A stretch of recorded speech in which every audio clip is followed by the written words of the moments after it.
இயேசு கிறிஸ்துவின் நாமத்தினாலே இந்த காலை வேளையிலே உங்களை எல்லாரையும் நாங்கள் வரவேற்கிறோம்.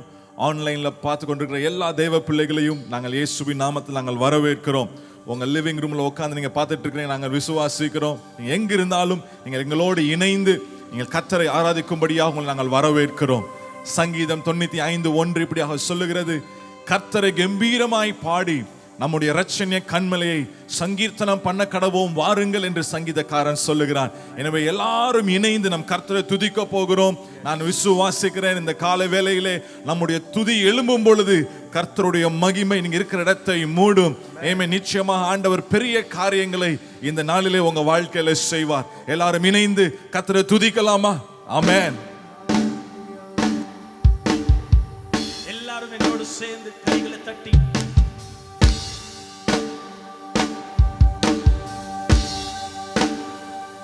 தேவனின் நாமம் பலத்த கோட்டை, நீதிமான் வாழ்வில் சுகமங்கே.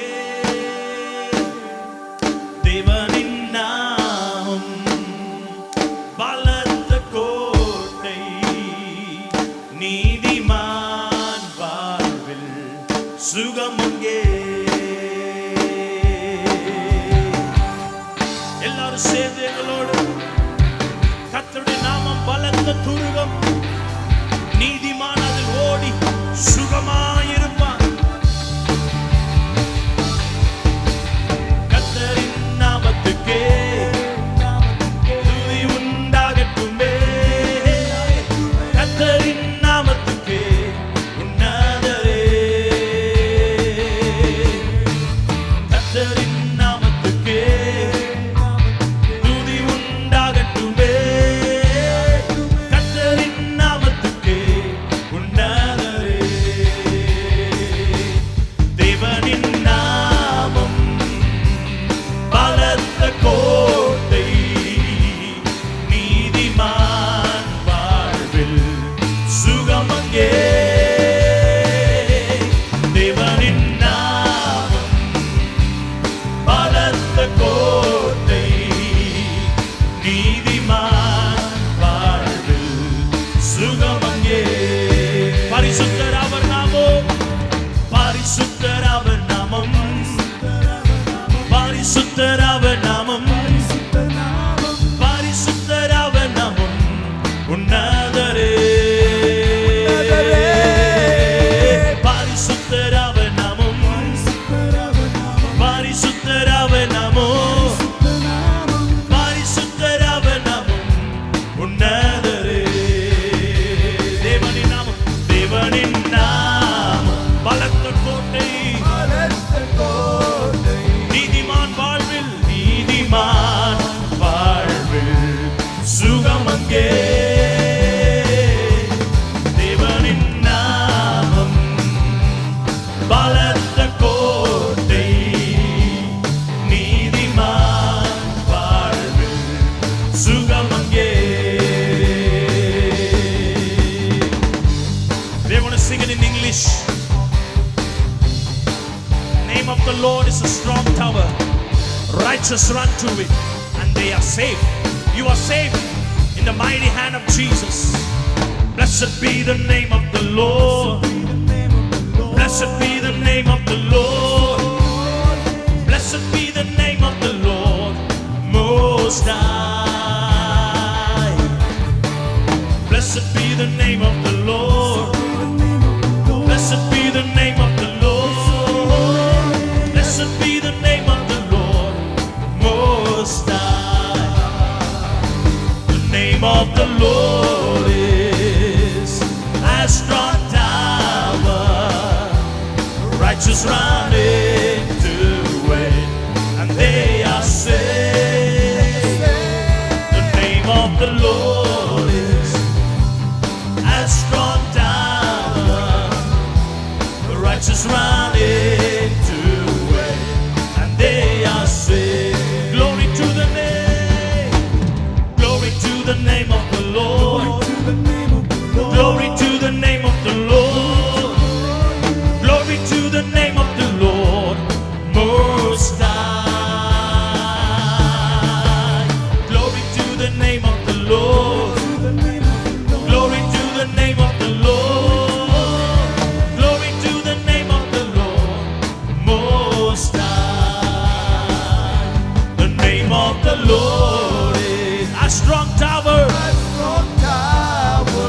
righteous run to it, righteous running. to it, and they are saved. The name of the Lord is a strong tower. Righteous run into it, and they are saved. Come on, everyone, clap your hands.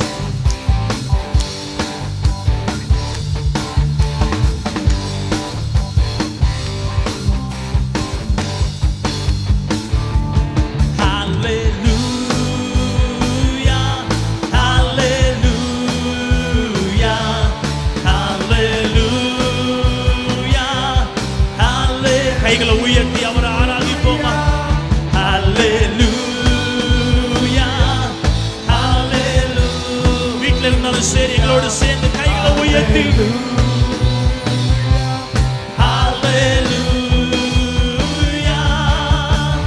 இயேசு என்னோடு இருப்பதா, இயேசு என்னோடு நடப்பதா, இயேசு என்னோடு வசிப்பதா, வெட்கப்பட்டு போவதில்லை.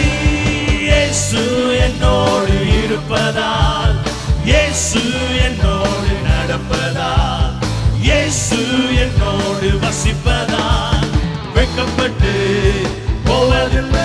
Hallelujah, hallelujah, hallelujah, hallelujah, hallelujah,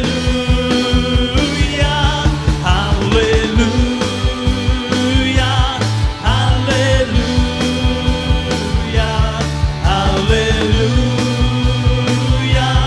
hallelujah.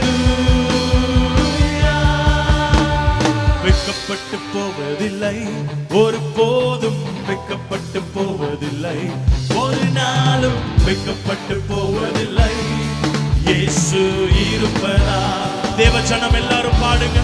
வெட்கப்பட்டு போவதில்லை, ஒரு போதும் வெட்கப்பட்டு போவதில்லை, ஒரு நாளும் வெட்கப்பட்டு போவதில்லை. இயேசு இருப்பதா. இயேசு, இயேசு என்னோடு இருப்பதா, இயேசு என்னோடு நடப்பதா, இயேசு என்னோடு வசிப்பதா, வெட்கப்பட்டு போவதில்லை. இயேசு என்னோடு இருப்பதா, ஓ, இயேசு என்னோடு வசிப்பதா, இயேசு என்னோடு வசிப்பதா, வெட்கப்பட்டு போவதில்லை. Hallelujah. hallelujah, Thank you, Jesus. அவரை நோக்கி பார்த்த முகங்கள் பிரகாசம் அடைந்தது. hallelujah, அவருடைய முகம் வெட்கப்பட்டு போகவில்லை. Hallelujah. hallelujah, Oh, hallelujah, hallelujah. கைகளை தட்டி ஆண்டவர் நாமத்தை மகிமைப்படுத்தி நாங்கள் வெட்கப்பட்டு போவதில்லை. Oh, we will never be put to shame. yes, yes, Lord. தேவ ஜனம் ஒருபோதும் கைவிடப்படுவதில்லை. Amen, amen, Oh, hallelujah. amen. அப்படியே கைகளை உயர்த்தி வானத்துக்கு நேரா கர்த்தரை ஆராதிக்க போகிறோம். எல்லா நாமத்திற்கும் மேலான நாமம் அந்த நாமம் இயேசுவின் நாமம்.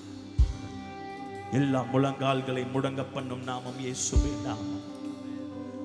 உலகம் முழுவதும் அச்சுறுத்தி கொண்டிருக்கிற அந்த கொரோனா வைரஸ் நாமத்தை காட்டிலும் இயேசுவின் நாமம் மேலானது. God's name is above every other name. அந்த கைகளை உயர்த்த, அந்த நாமத்தை உயர்த்த உயர்த்த இயேசுவை பெருசுபடுத்த போகிறோம். கொரோனா வைரஸ் அல்ல, இயேசுவை பெருசுபடுத்த கொரோனா வைரஸ் ஒண்ணும் இல்லாம ஆயிரும். ஒரு தேவ மனுஷன் அப்படிதான் சொன்னார். Don't talk about your problem, talk to the problem. Yes, Lord. Don't talk about the mountain, how big it is. Tell to mountain that my God is greater than you. Yes. பிரச்சனையை பற்றி, பிரச்சனையை பார்த்து இவ்வளோ பெருசுன்னு பேசுவதை விட்டுட்டு அந்த பிரச்சனையை பார்த்து, அந்த மலையை பார்த்து சொல்லுங்க, என் ஆண்டவர் உன்னை காட்டிலும் பெரியவர். Amen. We serve a mighty God, Oh, yes, Lord. powerful God. Oh, yes, Lord. His name is above every other name. இயேசு நாமத்தை சொல்ல சொல்ல மலை போல இருக்கிற பிரச்சனை எல்லாம் பனி போல உருகிவிடும்.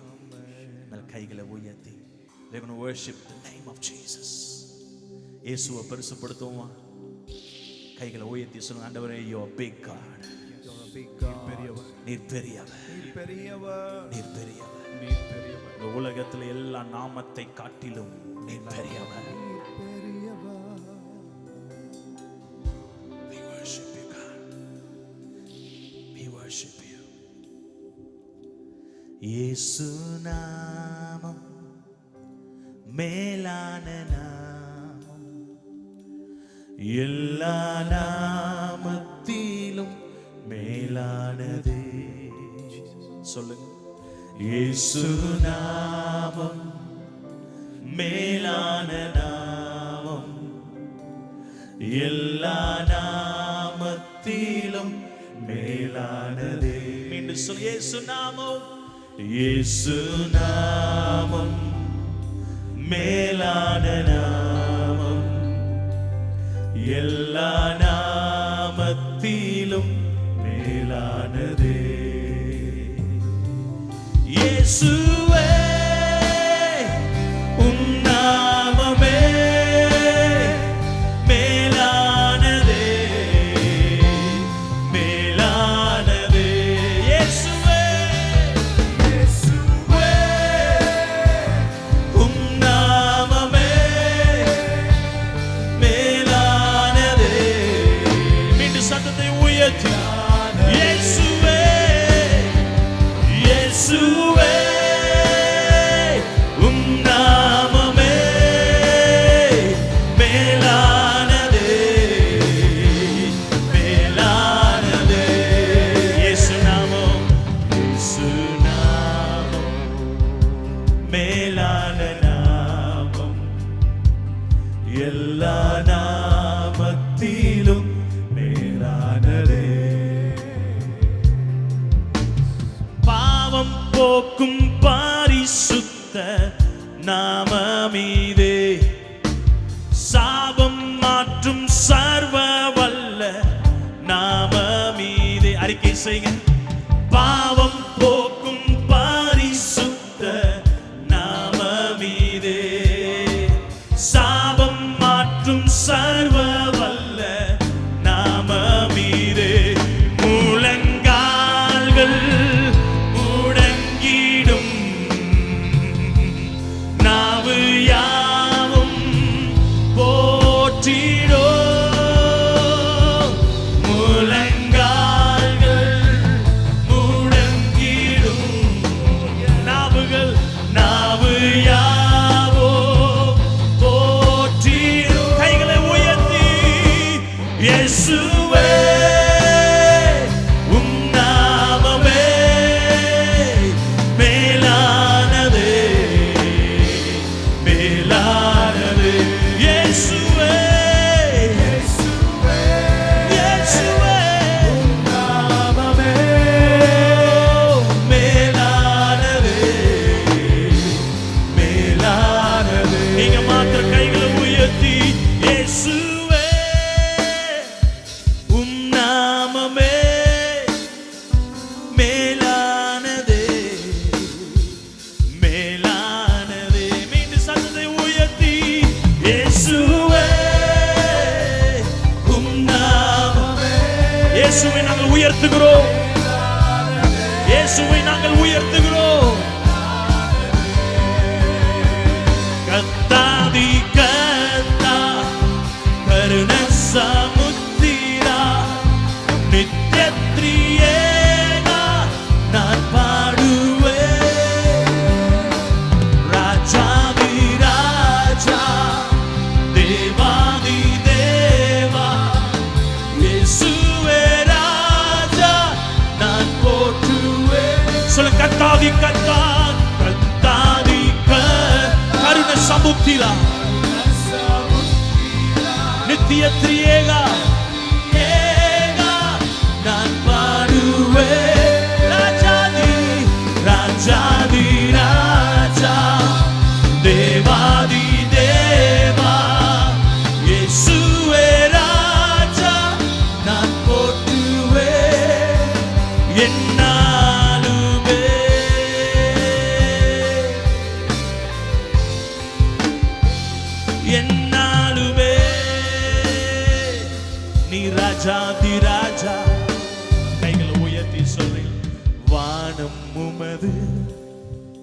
சிங்காசனம் பூமி உமது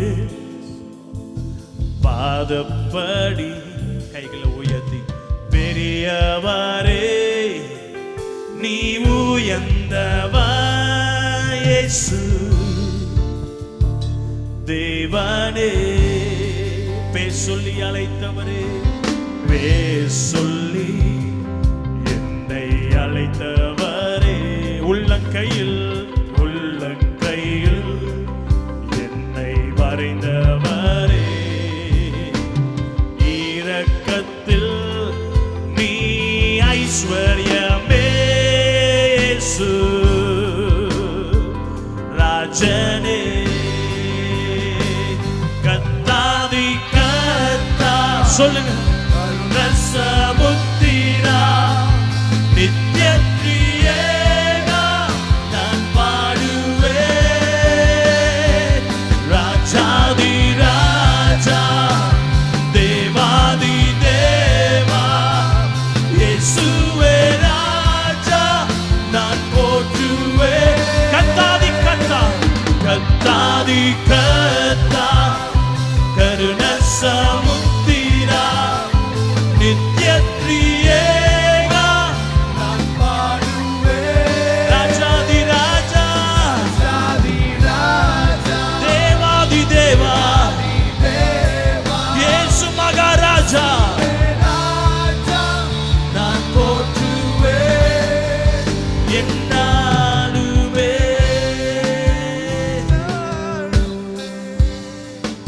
என்னாலுமே. எல்லாரும் கைகளை உயர்த்தி நீங்க தான் ராஜா என்று சொல்லுங்க. ஆளுகை செய்கிற ராஜா, வானத்தையும் பூமியையும் படைத்த ராஜா. ஓ நீ சொல்ல ஆகும் கட்டளையிட நிற்கும். ஓ ராஜாதி ராஜா தேவாதி தேவா இரக்கத்தில் ஐஸ்வர்யம் உள்ளவரே, we worship you God. பெரியவரே பெரியவரே பெரியவரே பெரியவரே நல்லவரே நல்லவரே நல்லவரே நல்லவரே இயேசுவே இயேசுவே இயேசுவே இயேசுவே மேலான நாமமே இயேசுவின் நாமமே மேலான நாமமே இயேசுவின் நாமமே முழங்கால்கள் முடங்குமே இயேசுவின் நாமத்தால் முழங்கால்கள் முடங்குமே இயேசுவின் நாமத்தால். அப்படி அந்நிய பாஷையில் இந்த கால வேளையில ஷபபமா ரகரேவாலோ ரிபாலா ராமா சதேரோபோ ஓ ராமாலா ராமா சதேரே. இயேசுவின் நாமத்துல எல்லாவற்றையும் முடக்கிற இயேசுவின் நாமம். இயேசுவின் நாமத்தில் இந்த கொரோனா வைரஸ் இயேசுவின் நாமத்தில் செயலிழந்து போவதாக. இயேசுவின் நாமம் உயர்த்தப்படுவதாக. இயேசுவின் நாமம் உயர்த்தப்படுவதாக. ஓ இயேசுவின் நாமம் மேலான நாமம். இயேசுவின் நாமம் மேலான நாமம். எத்தனை பேர் விசுவாசிக்கிறீங்க? எத்தனை பேர் விசுவாசிங்க? இயேசுவின் நாமம் தான் அந்த பூமியில எல்லா நாமத்திற்கும் மேலான நாமம். அப்படின்னா அவர் ஆளுகை செய்கிறார். எதை குறிச்சும் பயப்பட தேவையில்லை. கொரோனா வைரஸை குறித்து பயப்பட தேவையில்லை. நமக்கு ஒரு நாமம் இருக்கிறது, அது பலத்த துருகம். நீதிமான் அதில் ஓடி சுகமா இருப்பார். நீங்க சுகமா இருப்பீர்கள், உங்க குடும்பம் சுகமா இருக்கும், உங்க பிள்ளைகள் சுகமா இருப்பார்கள். ஹல்லேலூயா. இயேசுவின் நாமத்தை தரித்த ஒவ்வொரு தேவ பிள்ளைகளும் சுகமாய் இருப்பார்கள். சங்கார தூதன் தொட முடியாது. இயேசுவின் ரத்தம் உங்க மேல் அடையாளமாய் இருப்பதினால கைகளை உயர்த்தி இயேசுவின் நாமம், இயேசுவின் ரத்தம் எனக்கு போதும், எனக்கு போதும். ஆண்டவர் சொன்னார், மனுஷரால் இது கூடாதது, தேவனால் எல்லாம் கூடும். மருத்துவத்தினால் இது கூடாதது என்று ஒரு புது பாடலை ஆண்டவர் கொடுத்தார். என்னோடு சேர்ந்து பாட போறீங்க. தேவனால் எல்லாம் கூடும். இந்த பாடலோடு சேர்ந்து பாடி நாம் விசுவாசிக்கும் பொழுது நாம் தேவனுடைய மகிமையை காண்போம்.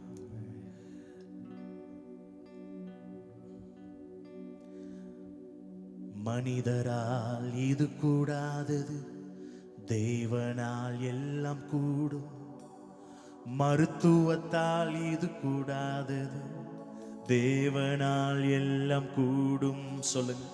மனிதரால் இது கூடாதது, தேவனால் எல்லாம் கூடும். மருத்துவத்தால் இது கூடாதது, தேவனால் எல்லாம் கூடும். மனிதரால் இது கூடாதது, தேவனால் எல்லாம் கூடும்.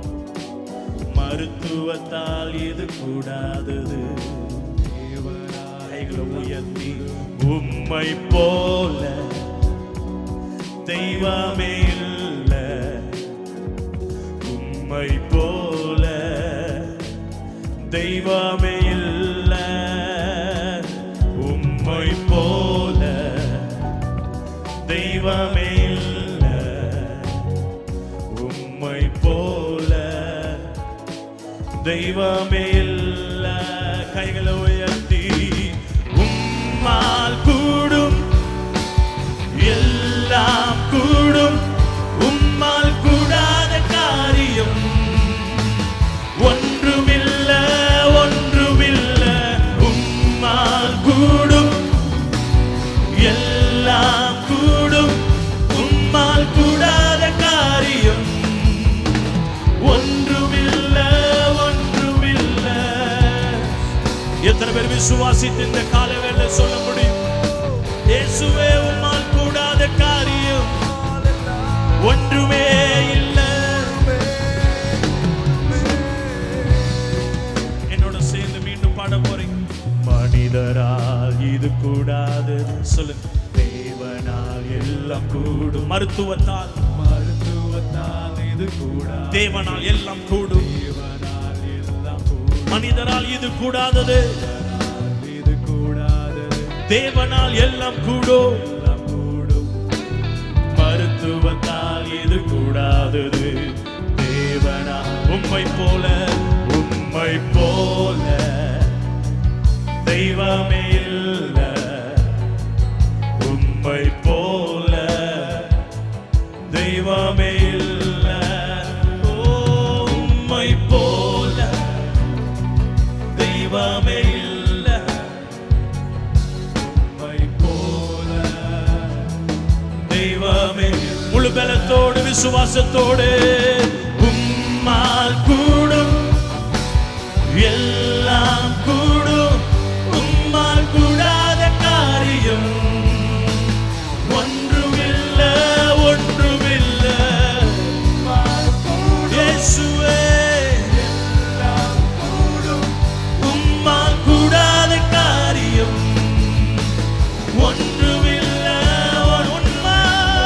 உம்மால் கூடும், எல்லாம்.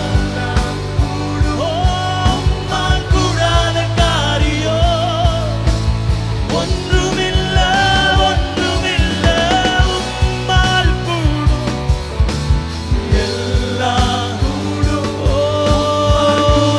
காரியம் ஒன்றுமில்ல, ஒன்றுமில்ல. வானமும் பூமியும் படைத்தி உங்க வாயின் வார்த்தையாலே லாசரை உயிரோடு எழுப்பினி உங்க வாயின் வார்த்தையாலே. காற்றையும் கடலையும் அகற்றினி உங்க வாயின் வார்த்தையாலே. சாத்தானை ஓட ஓட விரட்டினி உங்க வாயின் வார்த்தையாலே. சொல்றீங்களா? வானமும் பூமியும் படைத்தி உங்க வாயின் வார்த்தையாலே. லாசரை உயிரோடு எழுப்பினி உங்க வாயின் வார்த்தையாலே. காற்றையும் கடலையும் அதட்டினி உங்க வாயின் வார்த்தையாலே. சாத்தானை ஓட ஓட விரட்டினி உங்க வாயின் வார்த்தையாலே. உம்மால் கூடும். சொல்லுங்க எல்லாம் கூடும். உம்மால் கூடாத காரியம் ஒன்றுமில்லை. உம்மால் கூடும். இயேசுவே எல்லாம் கூடும். உம்மால் கூடாத காரியம் ஒன்றுமில்லை. உம்மால் கூடும். சொல்லுங்க, நீங்க சொல்லுங்க. எல்லாம் கூடும். உம்மால் கூடாத காரியம் ஒன்றுமில்லை. உம்மால் கூடும். எல்லாம் கூடும். உம்மால் கூடாத காரியம் ஒன்றுமில்லை. அப்படியே பாஸ்டர் ஜோசப் பால்சன் வந்து நமக்காக ஜெபிக்க போறாங்க. Yes. தேவனால் கூடாத காரியம் ஒன்றும் கிடையாது. Amen. அவர் காற்றையும் கடலையும் அதட்டினவர். Yes. மருத்துவத்தினால் எந்த காற்றையும் கடலையும் அதட்ட முடியாது. Amen. அதுக்கு அதிகாரமும் கிடையாது. Yes. ஆனா ஆண்டவர் ஒரு வார்த்தை சொன்னால் போதும். Yes. உங்க வாழ்க்கையில் அடித்துக் கொண்டிருக்கிற காற்றுகள், புயல்கள் ஓயும். Amen. இந்த தேசங்கள்ல அடித்துக் கொண்டிருக்கிற இந்த புயல்கள் ஓய்ந்து போய்விடும். Thank you, Jesus. அவர் சொல்ல ஆகும், கட்டளையிட நிற்கும். எனவே பாஸ்டரோடு சேர்ந்து நாம் ஜெபிக்க போகிறோம். தேவனால் முடியாதது ஒன்றுமில்லை. Thank you, Jesus. இந்த வசனங்களை வாசித்து நாம் ஜெபிக்க போகிறோம். என்னோடு சேர்ந்து ஜெபியுங்கள். நான் மழை இல்லாதபடிக்கு வானத்தை அடைத்து அல்லது தேசத்தை அழிக்க வெட்டுக்கிளிகளுக்கு கட்டளையிட்டு அல்லது என் ஜனத்திற்கு கொள்ளை நோயை அனுப்பும் பொழுது என் நாமம் தரிக்கப்பட்ட என் ஜனங்கள் தங்களை தாழ்த்தி ஜெபம் பண்ணி என் முகத்தை தேடி தங்கள் பொல்லாத வழிகளை விட்டு திரும்பினால் அப்பொழுது பரலோகத்திற்கிற நான் கேட்டு அவர்கள் பாவத்தை மன்னித்து அவர்கள் தேசத்துக்கு சேமத்தை கொடுப்பேன். ஆங்கிலத்தில் ஐ ஷல் ஹீல் தேர் லேண்ட் என்று எழுதப்பட்டிருக்கிறது. நான் ஜெபிப்போமா?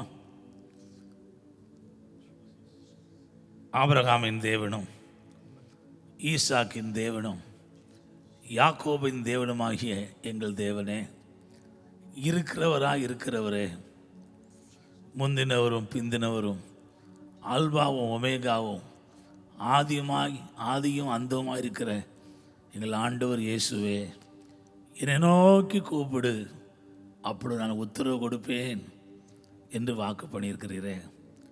இப்பொழுது நாங்கள் எல்லாரும் உம்முடைய ஜனமாக எங்களை தாழ்த்தி உம்மை நோக்கி கூப்பிடுகிறோம்.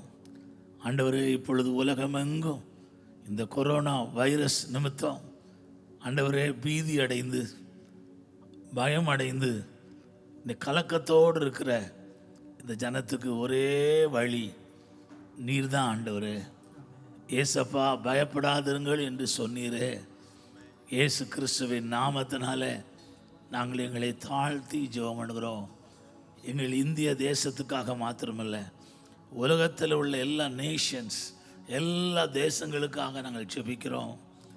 ஆண்டவரே, இயேசு கிறிஸ்துவின் நாமத்தில் இந்த கொரோனா வைரஸ் என்றது இல்லாமல் போய்விடுவதாக நீர் உடைய வார்த்தையை அனுப்பி அதை ஆண்டவரே தேசங்களை விட்டு அப்புறப்படுத்த வேண்டும் என்று கேட்கிறோம்.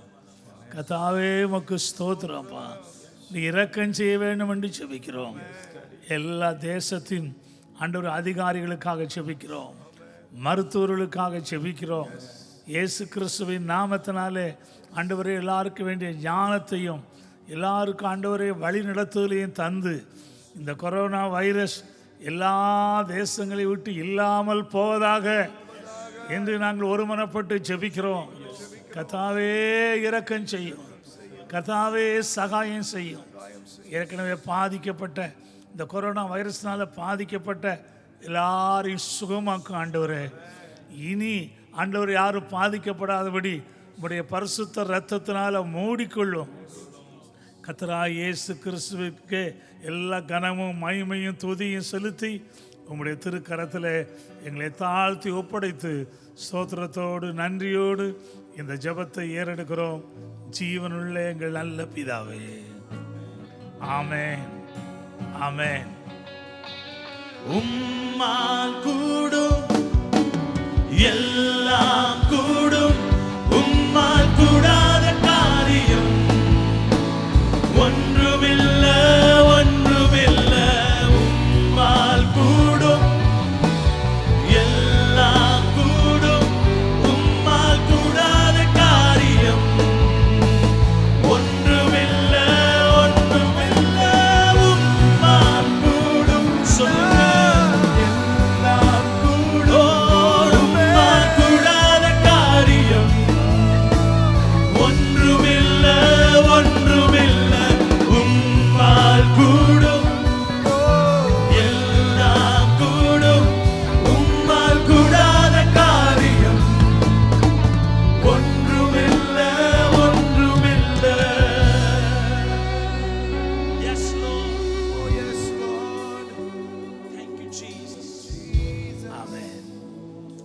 இயேசுவின் ரத்தம் ஜெயம். ஆமென்.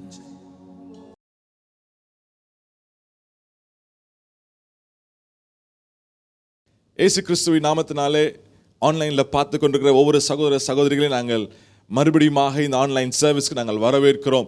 இந்த ஆன்லைன் சர்வீஸ் மூலமாய் உங்களை பார்ப்பது, உங்களை சந்திப்பது எங்களுக்கு மிகுந்த சந்தோஷம். ஆண்டவர்கள் ஒவ்வொருவரையும் ஆசீர்வதிப்பாராக. நிச்சயமாக ஆராதனை வேளையிலே ஆமென், கர்த்தருடைய பிரசன்னம் நீங்கள் இருக்கிற இடத்தை நிரப்பி இருக்கிறது. கர்த்தருடைய மகிமை உங்கள் வீட்டின் மேலே அமர்ந்து இருக்கிறது.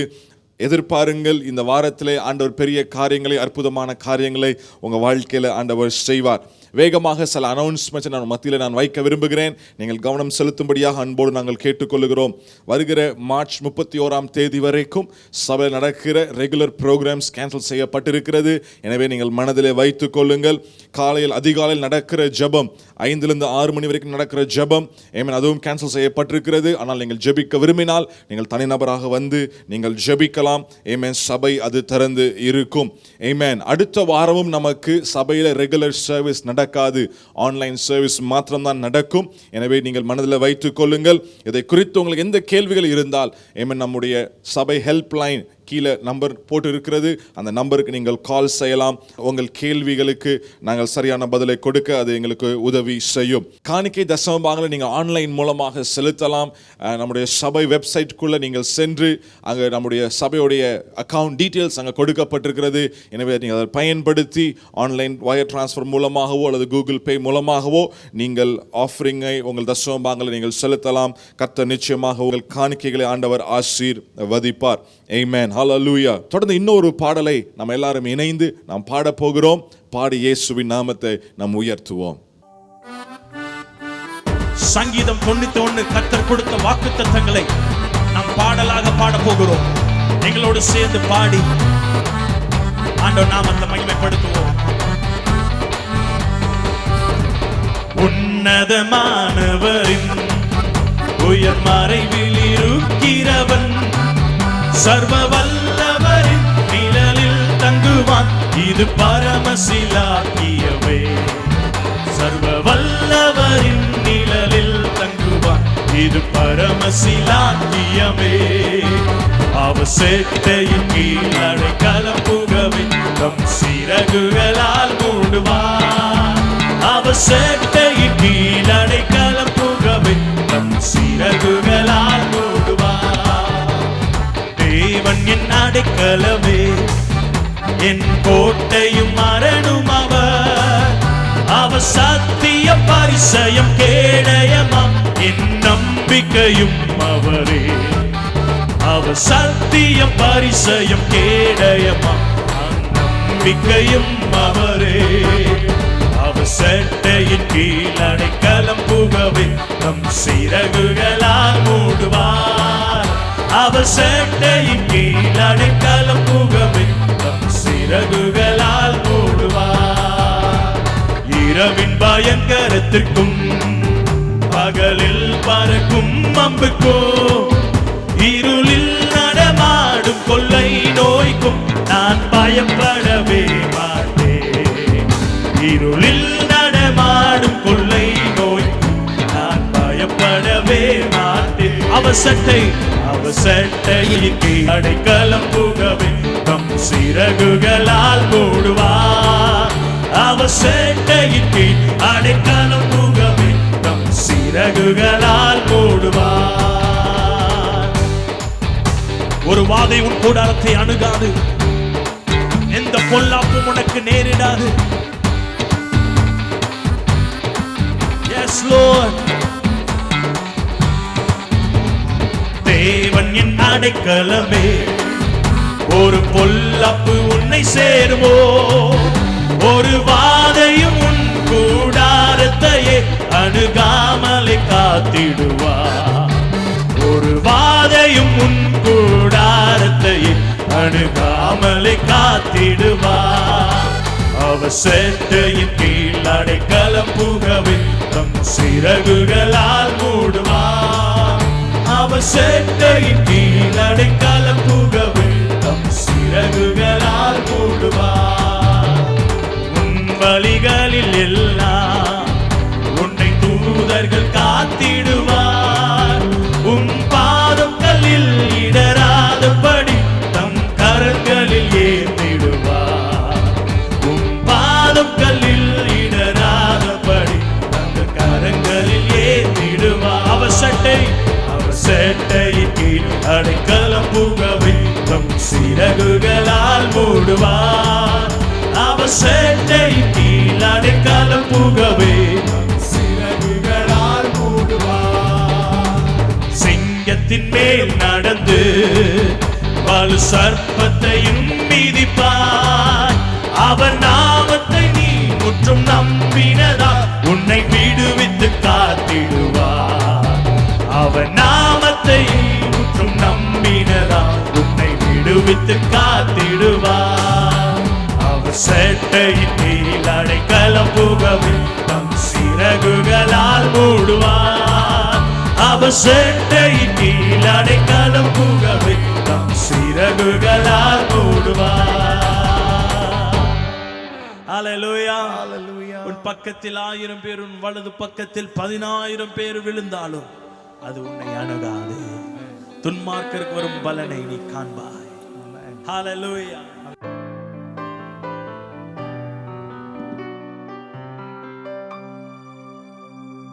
கர்த்தர் நல்லவர். இந்த ஆன்லைனில் இந்த ஆராதனையிலே பங்கு பெறுகிற உங்கள் யாவரையும் ஆண்டவராகிய இயேசுவின் நாமத்தினாலே நாங்கள் வாழ்த்தி வரவேற்கிறோம். வாசிப்போம். யோவான் எழுதின சுவிசேஷம் 10வது அதிகாரம் 27வது வசனம். என் ஆடுகள் என் சத்தத்திற்கு செவி கொடுக்கிறது, நான் அவைகளை அறிந்திருக்கிறேன், அவைகள் எனக்கு பின் செல்லுகிறது. ஆண்டவர் சொல்லுகிறாரு, என் ஆடுகள் என் சத்தத்திற்கு செவி கொடுக்கிறது. My sheep hear my voice. 10வது அதிகாரம் 4வது வசனத்தில் நம்ம பார்க்கிறோம், ஆடுகள் அவன் சத்தத்தை அறிந்திருக்கிறபடியினாலே அவனுக்கு பின் செல்லுகிறது. ஆடுகள் அவன் சத்தத்தை அறிந்திருக்கிறபடியினாலே அவனுக்கு பின் செல்லுகிறது.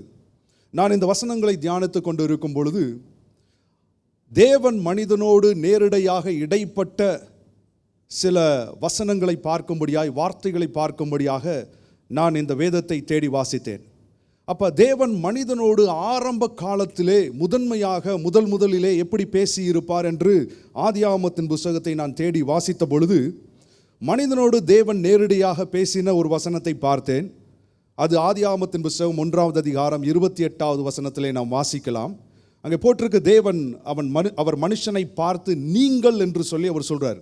நீங்கள் பழுகி பெருகி பூமியை நிரப்பி கீழ்ப்படுத்தி என்று ஆண்டவர் மனுஷனோடு பேசுகிறதை பார்க்கிறோம். ஆனால் அதற்கு பின்பாக தேவன் மனிதனோடு எப்படி இடைப்பட்டார், பேசினார் என்று பார்த்து கொண்டே வந்தேன்.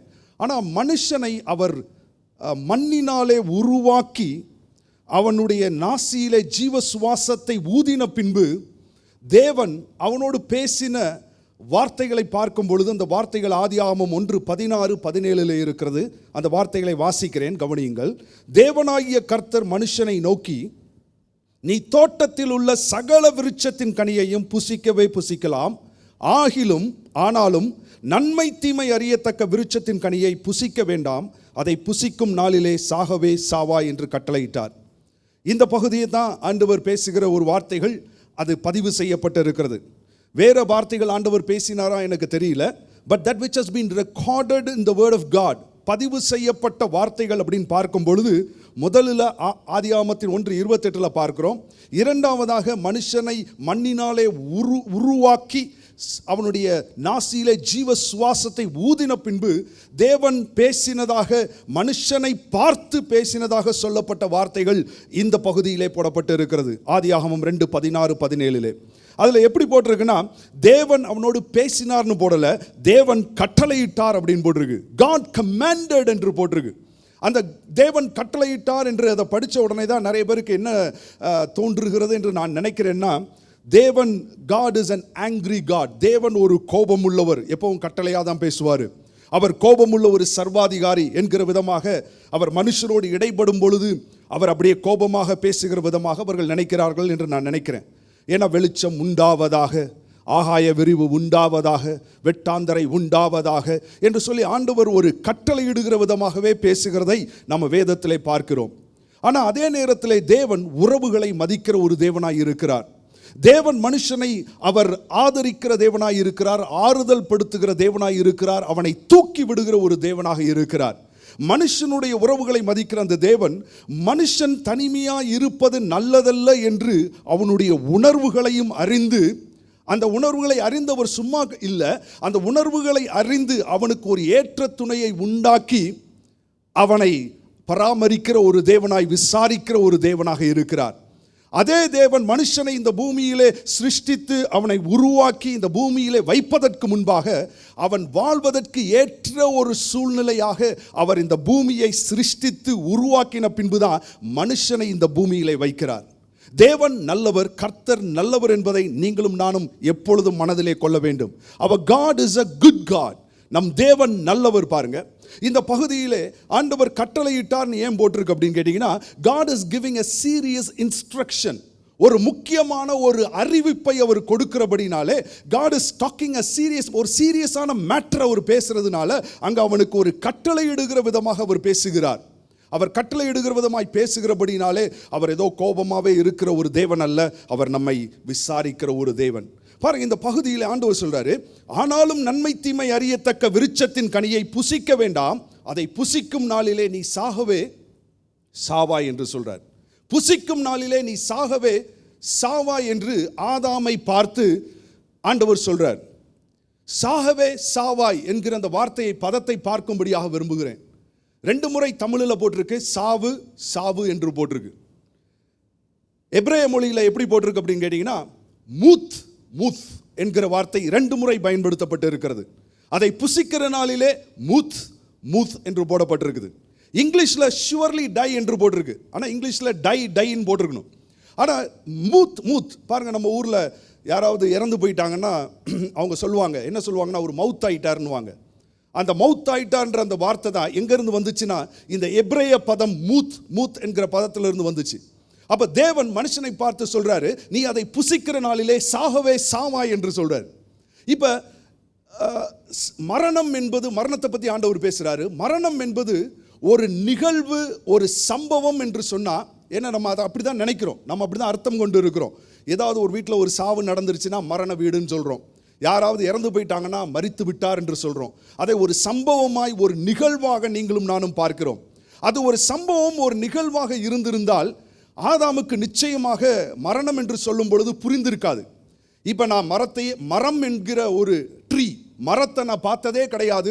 ஒருத்தர் மரத்தை குறித்து பேசிக்கிட்டே இருக்கிறாரு, மரத்தை குறித்து பேசிக்கிட்டே இருக்கிறாருன்னா நான் ஒரு நேரத்தில் கேள்வி கேட்பேன். ஏன்னா நான் வாழ்க்கையில் பிறந்ததிலிருந்து மரம் என்பது என்றால் என்ன என்றே பார்க்கவில்லை என்று சொன்னால் நான் அவரை பார்த்து கேட்பேன், மரம்னா என்னங்க கொஞ்சம் சொல்லுங்கன்னு. அப்போ அவர் மரத்தை எடுத்து அந்த படத்தை காண்பித்து, மரம் என்று சொன்னால் அதுக்கு தண்டு உண்டு, அதற்கு கிளைகள் உண்டு, இலைகள் உண்டு, அது பச்சையாய் இருக்கும், வேர் உண்டு, அது கனிகள் கொடுக்கும், பூ பூக்கும் என்பதெல்லாம் அவர் விவரித்து சொன்னதுக்கப்புறம், ஓ இதுதான் மரமா என்று சொல்லி நான் அறிந்து கொள்வேன். இப்போ ஆண்டவர் இந்த இடத்துல எடுப்பில் ஆண்டவர் சொல்றாரு, நீ சாகவே சாவா என்று சொல்லும் பொழுது, if that is அது ஒரு ஈவெண்ட், அது ஒரு நிகழ்வு, அது ஒரு சம்பவம் என்று சொன்னால், ஆதாம் ஆண்டவர் சொன்ன அந்த வேளைக்கு முன்பாக யாரையும் இறந்து அவன் பார்க்கவில்லை, மரித்து பார்க்கவில்லை. அவனுக்கு முன்பாக யாரும் அப்படிப்பட்ட ஒரு நிகழ்வை நிகழ்த்தி அப்படிப்பட்ட சம்பவம் நிகழவே இல்லை. அப்ப ஆதாம் நிச்சயமாய் ஆண்டவரை பார்த்து என்ன கேட்டிருப்பார்னா, சாகவே சாவாயினா மரணம் என்றால் என்ன என்று கேட்டிருப்பார். ஆதாமும் தேவனும் ஆதாம் அந்த பதத்தை புரிந்து கொள்ள மாட்டார் என்று சொன்னால், தேவனும் என்ன பண்ணியிருப்பார்னா வேறு ஒரு பதத்தை பயன்படுத்தி இருப்பார். God would have used some other word. ஆனா தேவன் சொல்றாரு, நீ சாகவே சாவா என்றார். ஏன் அப்படின்னு கேட்டீங்கன்னா, why it is அப்படின்னு சொன்னா, இது புலன்களின் அறிவினால தான் அதை அறிந்து கொள்ள வேண்டும் என்று சொன்னால், அது சம்பவம் நிகழ்வாய் இருந்தால் புலன்களின் அறிவினால பார்த்து தான் அதை தெரிந்து கொள்ள முடியும், மூளை அறிவினாலே அறிந்து கொள்ள முடியும். ஆனா death is not physical but death is spiritual. அதனால ஆதாம் ஆவியிலே அவர் சொன்ன அந்த வார்த்தையினுடைய அந்த ஆழம், அந்த பதத்தினுடைய உண்மையான அர்த்தத்தை அவராலே பகுத்தறிய முடிந்தது. He was able to understand. நம்ம சொல்றோம் மரணம் என்று சொன்னால் நம்ம என்ன சொல்லுவோம்னா, அது எப்படிப்பட்ட ஒரு நிகழ்வு என்றால், இந்த சரீரத்தை விட்டு ஆவி பிரிகிற அந்த ஒரு நிகழ்வை தான், அந்த ஒரு சம்பவத்தை தான் நம்ம மரணம் என்று சொல்வோம். The separation of the spirit from the body. ஆனா மரணம் என்று சொன்னால் என்ன அப்படின்னு கேட்டீங்கன்னா, it is long before the separation of the spirit from the body. அது எப்படி அப்படின்னு கேட்டீங்கன்னா, ஏற்கனவே சரீரத்திலே இந்த ஆவி இருக்கும் பொழுது அந்த நிகழ்வு ஆவியிலே நடக்க ஆரம்பித்து விடுகிறது. It starts happening. பாருங்க, நம்ம ஜீவனை பார்த்ததில்லை, இங்க இருக்கிற யாருமே நம்ம ஜீவனை பார்த்ததில்லை. ஆண்டவராகிய இயேசு சொல்றாரு, நானே வழி சத்தியம் ஜீவன் என்று சொல்றாரு. நம்ம அவரை விசுவாசிக்கிறோம். அதே போல ஆதாம், அவருக்கு முன்பாக யாரும் மரித்து பார்க்கல, அவருக்கு மரணம் என்று சொன்னால் என்னவென்றே தெரிந்திருக்காது. ஆனா அந்த மரத்தின் கனியை புசித்த பொழுது அவர் மரணத்தின் பலாபலன்களை பார்க்கிறார். என்ன மரணத்தின் பலாபலன்களை பார்க்கிறார் அப்படின்னு கேட்டீங்கன்னா, அதுதான் வலி, வேதனை, வியாதி, சரீரப்பிரகாரமான மரணம். சரீரப்பிரகாரமான மரணமும் மரணத்தினுடைய ஒரு பலாபலன், ஒரு பிரதிபலிப்பாக இருக்கிறது. இன்றைக்கு நீங்களும் நானும் ஆண்டவராகிய இயேசுவை சொந்த இரட்சகராய் அந்த ஜீவனை ஏற்றுக்கொண்ட மாத்திரத்திலே நீங்களும் நானும் ஜீவனை பார்க்கல, விசுவாசிக்கிறோம், விசுவாசித்து நடக்கிறோம். ஆனா அந்த ஜீவனுடைய பலாபலன்களை நம்முடைய வாழ்க்கையிலே பார்க்கிறோம். அதுதான் சுகம், செழிப்பு, நல்வாழ்வு, தேவ சமாதானம், சொல்லிக்கொண்டே போகலாம். So we have seen. பாருங்க, இங்க ஆண்டவர் சொல்றாரு, அந்த மரத்தின் கனியை புசிக்கிற நாளிலே சாகவே சாவா என்று சொல்றாரு. நடந்த சம்பவம் எல்லாருக்கும் தெரியும். என்ன அப்படின்னு கேட்டீங்கன்னா, ஆதியாகமம் 3வது அதிகாரத்திலே சர்ப்பம் வருகிறது. 1வது வசனத்திலிருந்து 5ஆம் வசனம் வரைக்கும் இப்பொழுது வேறொரு சத்தத்தை ஏவாள் கேட்கிறாள். It is some other voice. யாரோட வாய்ஸ் அப்படின்னு கேட்டீங்கன்னா, it is the serpent's voice. சர்ப்பத்தினுடைய சத்தத்தை கேட்கிறார். பாருங்க, தேவன் மனுஷன் இந்த பூமியில், இதுக்கு முன்பாக ஒரு காரியத்தை சொல்ல விரும்புகிறேன். நம்முடைய வாழ்க்கையிலே நடக்கக்கூடிய எல்லா காரியங்களுக்கும் சம்பவங்களுக்கும் தேவன் காரணகர்த்தர் அல்ல. God is not the author of all things that happens in your life. For example, உதாரணத்துக்கு pain, sickness, death, உங்க வாழ்க்கையில வரக்கூடிய வலி, வேதனை, வியாதி, இதற்கெல்லாம் தேவன் காரணர் கிடையாது. ஆனா அது உலகத்தில் இருக்கிறது. It is in the world. அது உலகத்தில் இருக்கிறது. ஆனா தேவன் காரணர் கிடையாது. பாருங்க, இந்த பகுதியில் யார் காரணம் என்பதை காண்பிக்க விரும்புகிறேன். Even though God is a sovereign God, தேவன் சர்வத்தையும் ஆளுகிற ஒரு தேவனாய் இருந்தாலும் தேவன் ஆளுகை தன்மையை யாருக்கு கொடுத்தார் பாருங்க. ஆதியாகமம் 1:28 வேதம் இப்படி சொல்லுகிறது, ஆண்டவர் மனுஷனை பார்த்து, நீங்கள் பலுகி பெருகி பூமியை நிரப்பி அதை கீழ்ப்படுத்தி என்று ஆண்டவர் சொல்றார். சப்டியூ, அதை கீழ்ப்படுத்தி. எதை கீழ்ப்படுத்தி? அதான் வேதம் மிக தெளிவாக சொல்லுகிறது, சமுத்திரத்தின் மச்சங்களையும் ஆகாயத்து பறவைகளையும் பூமியில் நடமாடுகிற ஜீவ ஜந்துக்களையும் கீழ்ப்படுத்தி ஆண்டு கொள்ளுங்கள் என்று ஆளுகை தன்மையை மனுஷனுக்கு கொடுக்கிறார். பாருங்க, தேவன் சர்வத்தையும் ஆளுகை செய்கிற தேவன் தான். ஆனா ஆளுகை தன்மையை மனுஷனுக்கு கொடுக்கிறார். ஒரு குறிப்பிட்ட ஆளுகை தன்மையை மனுஷனுக்கு கொடுக்கிறார். Now man has to make a choice. இப்பொழுது மனிதன் அவன் ஒரு தெரிந்து கொள்ளுதலை செய்ய வேண்டும். இப்ப தேவன் சொல்றாரு, என்ன சொல்றாருன்னா, அவர் சொல்றாரு, நீ அந்த மரத்தின் கனியை புசிக்கிற நாளிலே சாகவே சாவாய். ஆன்சரை சொல்லிட்டாரு. புசிக்கிற நாளிலே சாகவே சாவாய்னு ஆன்சரை சொல்லிட்டாரு. இப்ப ஆதாமுக்கு உண்டான பரீட்சை என்னன்னா, பரீட்சைக்கு போறதுக்கு முன்னாடியே அவருக்கு தெரியும், ஆன்சர் தெரியும். ஆன்சரோட தான் பரீட்சைக்கு போறாரு. அவருக்கு வந்த சோதனையே அந்த மரத்தை வச்சுதான். இப்ப கரெக்டான ஒரு சாய்ஸை டிக் பண்ண வேண்டிய மனுஷன் இப்ப என்ன பண்றானா, he is making a wrong choice. பிசாசு சொல்றா, சர்ப்பம் சொல்லுகிறது, என்ன சொல்லுகிறதுனா, நீங்கள் சாகவே சாவதில்லைன்னு சொல்றாங்க. இவன் என்ன பண்றாங்கன்னா, அதுக்கேற்ற விதத்திலே யோசிக்க ஆரம்பிக்கிறார்கள். பாருங்க, அந்த சர்ப்பம் என்பது யார்? சர்ப்பம் வந்து சொல்லுச்சு, அதனால நாங்க கீழ்ப்படிஞ்சு கேட்டுட்டோன்றது கிடையாது. அந்த சர்ப்பத்துக்கு மேலும் தேவன் ஆளுகை தன்மையை கொடுத்திருந்தார். அந்த சர்ப்பம் என்பது பூமியின் மேல் நடமாடுகிற ஒரு ஜீவ ஜந்து. அதன் மேல ஆளுகை தன்மை தேவன் கொடுத்திருந்தார். இப்ப அவங்க கீழ்ப்படுத்தி ஆண்டு கொண்டு இருக்க வேண்டும். They should have subdued and they should have reigned over. இப்ப நீங்க கேட்கலாம், என்ன கேட்கலாம் அப்படின்னு கேட்டீங்கன்னா, அங்க மனுஷன் இல்ல, மனுஷனுக்கு ஆண்டவர் அதிகாரம் கொடுத்தாரு, அங்க மனுஷியில இருந்தா அப்படின்னு நீங்க சொல்லலாம். ஆனா தேவன் மனுஷனுக்கு அதிகாரத்தை கொடுக்கும் பொழுது அந்த மனுஷி மனுஷனுக்குள் தான் இருந்தா. சோ மனுஷிக்கு என்ன இருந்ததுன்னா, அதிகாரம் இருந்தது. She also had the authority. ஏன்னா மனுஷியை மனுஷனிடத்திலிருந்து எடுத்துதான் தேவன் அவர் உருவாக்குகிறார். மனுஷிக்கு அதிகாரம் இருந்தது, ஆனா மனுஷிக்கு என்ன இல்லைன்னா அறிவு இல்லை. இன்னைக்கு தேவனுடைய பிள்ளைகளும் என்ன அப்படின்னு கேட்டீங்கன்னா, ஏன் அவர்கள் அழிந்து போகிறார்கள்னா, அவர்கள் ஹார்ட் அட்டாக்னால என் ஜனங்கள் செத்து போவார்கள் தேவன் சொல்லல. கிட்னி ஃபெயிலியர்னால என்னுடைய ஜனங்கள் செத்து போவார்கள் என்று தேவன் சொல்லல. டயபெட்டிஸ்னால என் ஜனங்கள் செத்து போவார்கள் தேவன் சொல்லல. என் ஜனங்கள் அறிவில்லாமையினாலே சங்காரமாகி போவார்கள். ஓசியா 4:6 பார்க்கலாம். My people are perished for the lack of knowledge. அன்னைக்கு ஏவாளுக்கு அந்த அதிகாரம் இருந்தது, ஆனா அறிவு இல்லை. அந்த செய்தி, அந்த சர்ப்பம் கொடுக்கக்கூடிய அந்த வார்த்தைகளை அவள் தியானிக்க ஆரம்பித்தாள். அதை பார்த்துட்டு அது புசிப்புக்கு என்னமாயிருந்தது? இன்பமாயிருந்தது. பார்வைக்கு நலமாயிருந்தது. அது புத்தியை தெளிவிக்கிறதற்கு அது இச்சிக்கப்படத்தக்கதாய் இருக்கிறது என்று அந்த வார்த்தைக்கு ஏற்ற விதத்திலே she started meditating. நீங்க எதை அதிகமாய் பார்க்கிறீர்களோ, எதை அதிகமாய் தியானிக்கிறீர்களோ, அதுதான் உங்க வாழ்க்கையில நடக்க போகிறது. அவர்கள் அதை தியானித்தார்கள், அதை பார்த்தார்கள், அதையே பேசினார். What ever happen that happen. என்னன்னா, முழு மனுக்குலமும் பாதிக்கப்பட்டது. முழு மனுக்குலமும் ஒரு பாதிப்பை சந்தித்தது. இன்னைக்கு நமக்கு முன்பாகவும் சில choices are there. we have to make the right choice. பாருங்க, இந்த இடத்துல மனிதன் அந்த இடத்துல அவன் புசித்து கீழ்ப்படியாமையின் அந்த செய்கைக்கு பின்பாக வேதம் மிக தெளிவாக சொல்லுகிறது. ரோமர் 3:23 அவர்கள் தேவ மகிமையற்றவர்களாகி, ஆமென், அவர்கள் தேவ மகிமையற்றவர்களானார்கள். அதுக்கு அர்த்தம் என்ன அப்படின்னு கேட்டீங்கன்னா, ஆளுகை தன்மையை இழந்து போனார்கள். they lost the rulership. இந்த பூமியை ஆளுகை செய்ய வேண்டிய அந்த மனுஷன் தன்னுடைய ஆளுகை தன்மையை இழந்து விட்டான். தேவ மகிமையற்றவனானான். இப்ப யாரோ ஒருத்தர் அந்த ஆளுகை தன்மையை இப்ப டேக் ஓவர் பண்ணணும். someone has to replace. ரோமர் 5:12 வாசிப்போம். யார் அதை ரீப்ளேஸ் பண்ணான்னு பார்ப்போம். ரோமர் 5:12.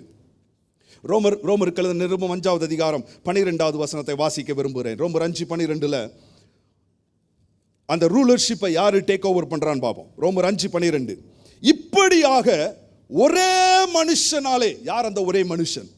ஆதாம். ஒரே மனுஷனாலே பாவமும், பாவத்தினாலே மரணமும் உலகத்திலே என்ன பண்ணிட்டு பிரவேசித்தது. ஆமென். they entered அப்படின்னு போட்டிருக்கு, பிரவேசித்ததுன்னு போட்டிருக்கு. பாருங்க, ஆதாம் அந்த மரத்தின் கனியை புசித்து பாவம் செய்தான். No no no no no no அவன் பாவம் செய்தான்னு போடல. அது ஒரு கீழ்ப்படியாமையின் செய்கை. தேவன் செய்யக்கூடாதுன்னு சொன்னாரு. It's an act of disobedience. அது கீழ்ப்படியாமையின் செய்கை. இங்க பாத்தீங்கன்னா, ஆதாம் பாவம் செஞ்சான், அதன் பாவத்தின் சம்பளம் மரணம்னு போடல. அங்க எப்படி போட்டிருக்குன்னா, இப்படியாக ஒரே மனுஷனாலே பாவமும், பாவத்தினாலே மரணமும் என்ன பண்ணுச்சுன்னா, பாருங்க, அங்க பாவம் செய்தான்னு போடல, அவன் மரித்தான்னு போடல. பாவமும் மரணமும் என்ன பண்ணுச்சு? பிரவேசித்தது. அப்ப இவங்க அந்த கீழ்ப்படியாமையின் செய்கையை செய்த பொழுது 2 சக்திகள் இந்த பூமியிலே அவைகள் பிரவேசித்தது. இயற்கைக்கு அப்பாற்பட்ட இந்த பூமியை சாராத 2 வேறு சக்திகள், பாவம், சாபம், பாவம், மரணம் என்கிற சக்திகள் இந்த பூமியில வந்துச்சு. மரணம் ஏதோ பக்கவாட்டில் அப்படியே சாதாரணமாக தெரியாத்தனமாக நுழைஞ்சதுன்னு கிடையாது. பாவமும் மரணமும் பிரவேசித்தது என்ற வார்த்தைக்கு சரியான அர்த்தம் என்ன அப்படின்னு கேட்டிங்கன்னா, ஒரு ராஜா அவன் போய் எதிரி தேசத்தை பிடித்து, இல்லைன்னா ஒரு எதிரி ராஜா ஒரு தேசத்தை பிடித்து அவன் அந்த தேசத்தின் கோட்டை சுவர்களை உடைத்து அவன் பலவந்தமாக பலாத்காரமாக அந்த தேசத்திற்குள்ளே நுழைகிற விதமாக மரணமும் பாவமும் இந்த உலகத்திலே பிரவேசித்தது. அதை தடுத்து நிறுத்த வேண்டிய ஆதாம் இப்ப ஆளுகை தன்மையை இழந்தவனாய், அதிகாரத்தை இழந்தவனாய் நின்று கொண்டிருக்கிறார். பாவமும் மரணமும் இந்த உலகத்திலே பிரவேசித்து அது என்ன பண்ண ஆரம்பிச்சது அப்படின்னு கேட்டீங்கன்னா, அதே ரோமர் 5:17 வாசிங்க. ரோமர் 5:17 போட்டிருக்கு, அல்லாமலும் ஒருவனுடைய மீறுதலினாலே அந்த ஒருவன் மூலமாய் மரணம் ஆண்டு கொண்டிருக்க எந்த ஆதாம் ஆள வேண்டியவனோ இப்ப அவன் கீழே தள்ளப்பட்டு, now it is death which is reigning. hallelujah. death, மரணம் அது ஆண்டு கொண்டிருக்கிறது. மரணம் has taken over. எபிரேயர் 2:14 வாசிச்சோம்னா, மரணத்துக்கு அதிகாரியாகிய பிசாசானவன் அந்த மரணத்தை கையில வச்சுட்டு இப்ப பிசாசு இன்டைரக்டா ரூல் பண்றான். ஆனா மரணம் ஆண்டு கொண்டிருக்க அங்க ரொம்ப தெளிவா போட்டிருக்கு, மரணம் ஆண்டு கொண்டிருக்க. பாருங்க, நமக்கு மரணத்தின் வல்லமை, மரணத்தினுடைய பயம், மரணத்தினுடைய பிடி, அது நிமித்தமாய் எவ்வளவு ஒரு வேதனை என்பதெல்லாம் நம்ம சரியா அறிந்து கொள்றது இல்லை. மரணம் என்றாலும் நமக்கு என்னன்னே தெரியறது இல்லை. அது ஒரு நிகழ்வு, ஒரு சம்பவம் தான் பார்க்குறோம்.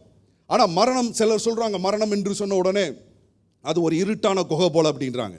சிலர் சொல்றாங்க மரணம் என்று சொன்னால் அது ஒரு பள்ளத்தாக்கு அனுபவம் போலன்றாங்க. சிலர் அது ஒரு இருண்ட காடு போல இருக்குன்றாங்க. அங்கே போனவங்க யாரும் நமக்கு விளக்கி சொல்கிறதுக்கு ஆள் இல்லை. போனவனும் வரல. திருப்பி போயிட்டு வந்தவனும் என்ன அப்படின்னு கேட்டிங்கன்னா, திருப்பி அங்கே போயிட்டான். நின்று விளக்கி சொல்கிறதுக்கு ஆள் இல்லை. வந்து சொன்னவங்களும் என்னென்னா, அவங்கவுங்க அனுபவத்தை தான் சொன்னாங்களே தவிர சில காரியங்களை நம்மளால் புரிந்து கொள்ள முடியும். அவங்க போன இடம், வந்த இடம், அந்த இடங்களை பற்றி தான் சொன்னாங்களே தவிர மரணத்தை சரியாய் விளக்க முடியல. பாருங்க, that is what has happen. தாவீது பார்த்தீங்கன்னா ஒரு இடத்துல சொல்கிறார், நான் கரடியின் வாய்க்கும் ஒரு விசை சிங்கத்தின் வாய்க்கும் நான் ஆடை தப்புவித்தேன்றார். அவருடைய ஆடை தப்பு வச்சாரு.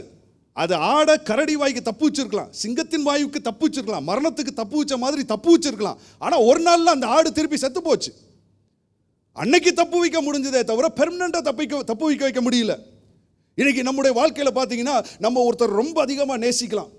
ஆனால் நம்ம அந்த மனுஷன் அவரை மரணம் அப்படியே எடுத்துக்கொண்டு போகும் பொழுது, நீங்க உங்களுடைய முழு பலத்தை கொண்டு எப்படி ஆகிலும் உங்களுடைய ஆற்றலை கொண்டு, திறனை கொண்டு அவரை தப்பு வைக்கணும்னு பார்க்குறீங்க. ஏன்னா அவர் உயிரோடு இருந்த காலத்தில் அவருக்காக நீங்க எவ்வளவோ காரியங்களை செஞ்சிருக்கலாம். அவரை போஷித்து இருக்கலாம், அவருக்கு வேண்டிய பண உதவி செஞ்சிருக்கலாம், அவரை ஆதரித்து இருக்கலாம். ஆனால் இன்றைக்கு அவர் மரணம் கவ்விக்கொண்டு போகும் பொழுது நீங்க ஐயோ போகக்கூடாதே, அவரை எப்படியாவது காப்பாற்றணும் எவ்வளவோ முயற்சி பண்றீங்க. ஆனால் ஒரே ஒரு காரியம் உண்மை தெரியும், என்ன அப்படின்னு கேட்டிங்கன்னா, இந்த மனுஷீகத்தினாலே, இந்த மனுஷீக வல்லமையினாலே உங்களால் மரணத்தை ஜெயிக்க முடியாது. ஏன்னா மரணத்தின் வல்லமை மனுஷீகத்தை பார்க்கலும் மிகவும் பெரியது. ஆனால் இந்த பூமியிலே ஒருவர் வந்தார். வேதம் சொல்லுகிறது, யாவரும் ஒப்புக்கொள்ளுகிறபடி, இந்த தேவ ரகசியமானது யாவரும் ஒப்புக்கொள்ளுகிறபடி மகா மேன்மையுள்ளது. தேவன் மாமிசத்திலே வெளிப்பட்டார். ஹல்லேலூயா. அந்த மனுஷனாகிய ஆண்டவராகிய இயேசு கிறிஸ்து அவர் சொல்லும் பொழுது யோவான் 10வது அதிகாரத்தில் 18வது வசனத்தில் சொல்றாரு, நான் அந்த ஜீவனை மறுபடியும் எடுத்துக்கொள்ளும்படி அதை கொடுக்கிறபடினாலே பிதா என்னில் அன்பாய் இருக்கிறார். ஒருவனும், not even death, ஒருவனும் அதை என்னிடத்திலிருந்து பறித்து கொள்ள மாட்டான். ஒருவனும் அதை என்னிடத்திலிருந்து எடுத்துக்கொள்ள முடியாது. நானே அதை கொடுக்கிறேன். அதை கொடுக்கவும் எனக்கு அதிகாரம் உண்டு, அதை எனக்கு எடுக்கவும் அதிகாரம் உண்டு. இந்த ஒரு ஸ்டேட்மெண்ட்டை சொன்ன இந்த உலகத்தில் பிறந்த ஒரே ஒரு மனுஷர் ஆண்டவராகிய இயேசு தான். மரணத்தை ஜெயித்தார். அவர் மரித்தார், அடக்கம் பண்ணப்பட்டார், 3ஆம் நாள் உயிரோடு எழுந்தார். அவர் எழுந்தவர், நான் எந்திரிச்சிட்டேன், இன்னொரு 100 வருஷம் வாழ்ந்துட்டு அப்புறம் திருப்பி செத்து போயிடுவேன் அப்படின்னு சொல்லல. அவர் சொன்னார், மரித்தேன், ஆனாலும் இதோ சதா காலங்களிலும் உயிரோடு இருக்கிறேன். ஆமென். மரணத்திற்கும் பாதாளத்திற்கும் உரிய திறவுகோல்கள் என்னுடைய கரத்தில் இருக்கிறது என்று சொன்னார். He is living forever. இதோ சதா காலங்களிலும் உயிரோடு இருக்கிறேன். மரணத்திற்கு அவர் மேல் அதிகாரம் இல்லை. மரணத்துக்கு அவர் மேல் அதிகாரம் இல்லை. மரணத்தை ஜெயித்தவராய் எழுந்திருக்கிறார். இன்னைக்கு அவர் தான் ஆளுகை செய்கிறவராய் இருக்கிறார். ஒரு சில வசனங்களை வாசிக்கும்படியாய் விரும்புகிறேன். 1 யோவான் 5வது அதிகாரம், 1 John chapter 5, அந்த வசனங்களை நான் வாசிக்கும்படியாய் விரும்புகிறேன். 1 யோவான் 5வது அதிகாரம் 9வது வசனத்திலிருந்து வாசிக்கிறேன், கவனியுங்கள். 1 யோவான் 5:9 நாம் மனுஷருடைய சாட்சியை ஏற்றுக்கொண்டால் அதை பார்க்கிலும் தேவனுடைய சாட்சி அதிகமாய் இருக்கிறது. இன்னைக்கு மனுஷருடைய சாட்சியை ஏற்றுக்கொண்டால் அதை பார்க்கிலும் தேவனுடைய சாட்சி அதிகமாய் இருக்கிறது. இன்னைக்கு டிவியை நீங்க பார்ப்பீங்க, பல நியூஸை கேட்கலாம், அதெல்லாம் உண்மைதான், இல்லைன்னு சொல்லலை. பல காரியங்கள் உண்டு, மனுஷனுடைய சாட்சி உண்டு. ஆனால் அதை பார்க்கலும், அந்த செய்திகளை பார்க்கலும் இந்த நற்செய்தி மேலானது. ஆமென். பாருங்க, இந்த சாட்சியை பாருங்க, அந்த சாட்சி அதிகமாக இருக்கிறது. தேவன் தமது குமாரனை குறித்து கொடுத்த சாட்சி இதுவே. இப்போ எனக்கு ஒன்றுமே புரியல, என்ன அப்படின்னு கேட்டிங்கன்னா, என்ன சாட்சியை கொடுத்தாரு? சாட்சின்னு பேசுறாரு, மனுஷருடைய சாட்சின்றாரு, அதை பார்க்கலாம் தேவனுடைய சாட்சி பெருசுன்றாரு, குமாரனை குறித்து கொடுத்த சாட்சி பெருசுன்றாரு. குமாரனை குறித்து ஒரு இடத்துல சாட்சி சொல்லியிருக்கிறாரு. அவர் ஞானஸ்நானம் எடுத்துட்டு வெளியில் வரும்பொழுது அவரை குறித்து ஒரு சாட்சியை சொல்லியிருக்கிறாரு. இவர் என்னுடைய நேசகுமாரன், இவரில் பிரியமாக இருக்கிறேன்னு ஒரு சாட்சி கொடுத்துருக்கிறார். இது என்ன சாட்சி அப்படின்னு பார்க்கும். சரி, அடுத்த வசனத்தை வாசிப்போம் அப்படின்னு சொல்லி வாசிச்சேன். 10வது வசனம் போட்டிருக்கு, தேவனுடைய குமாரனிடத்தில் விசுவாசமாய் இருக்கிறவன் அந்த சாட்சியை தனக்குள்ளே கொண்டு இருக்கிறான். இப்பயும் அந்த சாட்சி என்னன்னு ஒரு சொல்லலை, அந்த சாட்சியை தனக்குள்ளே கொண்டு இருக்கிறான். இப்போ எத்தனை பேர் தேவனுடைய குமாரனை நீங்க விசுவாசிக்கிறீங்க? இப்ப தேவனுடைய குமாரனை நீங்களும் நான் விசுவாசிக்கிறபடினாலே அதே சாட்சியை நீங்களும் நான் எங்க கொண்டு இருக்கிறோம் அப்படின்னு கேட்டீங்கன்னா, நமக்குள்ளே கொண்டு இருக்கிறோம். ஆமென். நமக்குள்ளே இருக்கிறது அந்த சாட்சி. தேவனை விசுவாசியாதவனோ தேவன் தம்முடைய குமாரனை குறித்து கொடுத்த சாட்சியை விசுவாசியாததினாலே அவரை பொய்யராக்குகிறான். இப்ப அந்த சாட்சி தான் என்ன? 11வது வசனம், தேவன் நமக்கு நித்திய ஜீவனை தந்திருக்கிறார், அந்த ஜீவன் அவருடைய குமாரனில் இருக்கிறது என்பதே அந்த சாட்சியாம். ஹல்லேலூயா. God has given us eternal life. தேவ ரகமான ஒரு ஜீவனை நமக்கு கொடுப்பார் இல்ல, மரித்த பின்பு பரலோகத்துக்கு போனோனே கொடுப்பார் இல்ல, கொடுத்திருக்கிறார் என்பதே அந்த சாட்சியாம். அந்த ஜீவன் எங்க இருக்கு அப்படின்னு கேட்டீங்கன்னா, கிலோ கணக்கில் கிடைக்குமா? எங்கேயாவது ஜீவன் தனியாக கிடைக்குமா? ஜீவன் மாத்திரம் கொடுத்தா நான் இந்த மரணத்திலேருந்து தப்பிச்சுக்குவேன், கிடைக்காதுங்க. அப்படி தனியாக கிடைக்காது. ஏன்னா அந்த ஜீவன் எங்க இருக்கு? அடுத்த வசனம் பாருங்க, 5:12, குமாரனை உடையவன் ஜீவனை உடையவன். தேவனுடைய குமாரன் இல்லாதவன் ஜீவன் இல்லாதவன். இங்க ஜீவன் தனியாக கிடைக்காது. ஆனா இயேசுவை நீங்க சொந்த ரட்சகராய் ஏற்றுக்கொண்டீங்கன்னா அந்த ஜீவன் உங்களுக்கு இலவசமாய் கொடுக்கப்படும். ஹல்லேலூயா. இப்படிப்பட்ட பயம் நிறைந்த வேளையிலே நீங்க ஒரே ஒரு நல்ல ஒரு தீர்மானம் எடுக்கணும் அப்படின்னு கேட்டீங்கன்னா, நீங்க இந்த ஆண்டவராகிய இயேசுவை சொந்த ரட்சகராய் ஏற்றுக்கொள்ளுங்க. அந்த ஜீவன் மரணத்தினாலே விழுங்கப்பட முடியாது. அந்த ஜீவன் மரணத்தை விழுங்குகிறதா இருக்கிறது. டாக்டர் சொல்லுவாங்க, என்ன சொல்லுவாங்கன்னா, கடைசியில பேஷண்ட் மரிச்ச உடனே சொல்லுவாங்க, death swallowed life, death has taken over life அப்படின்னு சொல்லுவாங்க. ஆனால் ஆண்டவராகிய இயேசுவை சொந்த ரட்சகராய் ஏற்றுக்கொண்ட நம்முடைய வாழ்க்கையிலே death can never take the life that is inside of us. நம்மிடத்தில் இருக்கிற அந்த ஜீவனை ஒரு நாளும் மரணம் மேற்கொள்ள முடியாது. இந்த ஜீவன் மரணத்தை மேற்கொள்ளுகிறதா இருக்கிறது. ஆமென். அதான் 2 கொரிந்தியர் 4:4 பவுல் சொல்லும்போது சொல்றாரு, இந்த ஜீவனாலே மரணத்தை விழுங்கும்படியாக இந்த போர்வையை நாங்கள் தரித்தவர்களாய் இருக்கிறோம் என்று சொல்கிறார். ஹல்லேலூயா. பாருங்க, அதான் பார்க்கிறோம். ஆனால் இன்னைக்கு நீங்களும் நான் இந்த அறிவை பெற்றுக்கொண்டு இருக்கணும். எனக்குள்ள அந்த ஜீவன் இருக்கிறது என்ற அந்த அறிவை பெற்றுக்கொண்டு இருக்கணும். இந்த அறிவு ரொம்ப ரொம்ப முக்கியம். அறிவு தான் நம்ம விடுதலையாக்குகிறதா இருக்கிறது. ரோமர் 5:17 திருப்பி பார்ப்போம். ரோமர் 5:17 பார்ப்போம். ரோமர் 5:17 வாங்க. ரோமர் 5:17 வாசிப்போம். அங்க போட்டிருக்கு, அல்லாமலும் ஒருவனுடைய மீறுதலினாலே இந்த ஒருவன் மூலமாய் மரணம் ஆண்டு கொண்டிருக்க. இது பல கிளாஸ் எடுக்கணும் இந்த வசனத்தை விளக்கணும்னா. அங்க போட்டிருக்கு, கிருபையின் பரிபூர்ணத்தையும் நீதியாகிய ஈவின் பரிபூர்ணத்தையும் பெறுகிறவர்கள் இயேசு கிறிஸ்து என்னும் ஒருவராலே, அந்த பகுதியை கவனிக்க விரும்புகிறேன், இயேசு கிறிஸ்து என்னும் ஒருவராலே ஜீவனை அடைந்து ஆளுவார்கள் என்பது அதிக நிச்சயமாமே. ஜீவனை அடைந்து ஆளுவார்கள். நல்லா தெரிஞ்சுக்கோங்க, அன்னைக்கு ஆதாம்கிட்ட ஆண்டவர் ஆளுகை தன்மையை கொடுத்தார், ஆதாம் இழந்துட்டான். ஆதாம் ஆளுகை தன்மையை கொடுத்தார், ஆதாம் இழந்துட்டான். இன்னைக்கு நமக்கு ஒரு அதிகாரத்தை கொடுத்துருக்கிறார். சரியா தெரியணும், ஆதாம் இழந்ததுனால அவருடைய குடும்பமாகிய முழு மனுக்குலமே அங்கே பாதிப்புக்குள்ளானது. இன்னைக்கு நமக்கு ஆண்டவர் சொல்றாரு, அவருக்கு மாத்திரம் ஆளுகை தன்மை கொடுக்கல, அவரை கீழ்ப்படுத்தி ஆண்டு கொள்ளுங்கள்னு சொல்றாரு. நம்மளை என்ன சொல்றாருன்னா ஜீவனை அடைந்து ஆண்டு கொள்ளுங்கள்னு சொல்றாரு. We also have to rule. That is a command. That is a commission. நமக்கு கொடுக்கப்பட்டிருக்கு. ஆனா கீழ்ப்படுத்தி ஆண்டு கொள்ளுங்கள் ஆதாம்கிட்ட சொன்னாரு. நம்மளை எப்படி போட்டிருக்குன்னா ஜீவனை அடைந்து ஆளுவார்கள் என்பது அதிக நிச்சயமாமே. ஜீவனை எப்படி பாருங்க, இது இங்கிலீஷ்ல எப்படி போட்டிருக்குன்னா they shall reign in life ன்னு போட்டிருக்கு. they shall reign in life. அதை பலர் எப்படி விளக்கும் போது எப்படி சொல்லுவாங்கன்னா, இந்த பூமிக்குரிய வாழ்க்கையில இன் லைஃப், இந்த வாழ்க்கையில அவர்கள் ஆளுவார்கள் என்கிற விதமா விளக்குவாங்க. கரெக்ட் தான். பட் ஆனா அதனுடைய சரியான பதம் என்ன அப்படின்னு கேட்டீங்கன்னா, நான் விளக்கி சொல்றேன். reign in life, இந்த வாழ்க்கையில் இல்லை. they shall reign in life னா என்ன அர்த்தம் அப்படின்னு கேட்டீங்கன்னா, இந்த முழு உலகத்தையும் 2 தலங்களாய் பிரிக்கலாம். there are only 2 realms. இந்த முழு உலகத்தையும் 2 தலங்களாய் பிரிக்கலாம். ஒன்று மரணம், இன்னொன்று ஜீவன். death and life பிரிக்கலாம். there are only 2 realms. 2 தலங்கள் தான் இருக்குது. அதனால தான் ஆண்டவர் சொல்றாரு, நான் மரணத்தையும் ஜீவனையும், அந்த மரணத்தையும் நான் ஜீவனையும் மரணத்தையும், அது உபாகமம் 30வது அதிகாரம் 19வது வசனத்தில் வாசிக்கலாம். நான் ஜீவனையும் மரணத்தையும், ஆசீர்வாதத்தையும் சாபத்தையும், ஏன்னா அந்த ஜீவன்ற தலத்தில் தான் ஆசீர்வாதம் இருக்குது. இதுதான் 2 தலம். ஆசீர்வாதத்தையும் சாபத்தையும் உனக்கு முன் வைத்தேன் என்று வானத்தையும் பூமியையும் இன்று சாட்சி வைக்கிறேன் அப்படின்னு ஆண்டவர் சொல்றார். ஆகையினாலே நீயும் உன் சந்ததியும் பிழைக்கும்படி நீ ஜீவனை தெரிந்து கொள் என்று ஆண்டவர் சொல்றார். இன்னைக்கு 2 தலங்கள் தான் இருக்கு. ஜீவன்ற ஒரு தலம், இன்னொன்று மரணம் என்கிற ஒரு தலம். there are 2 realms.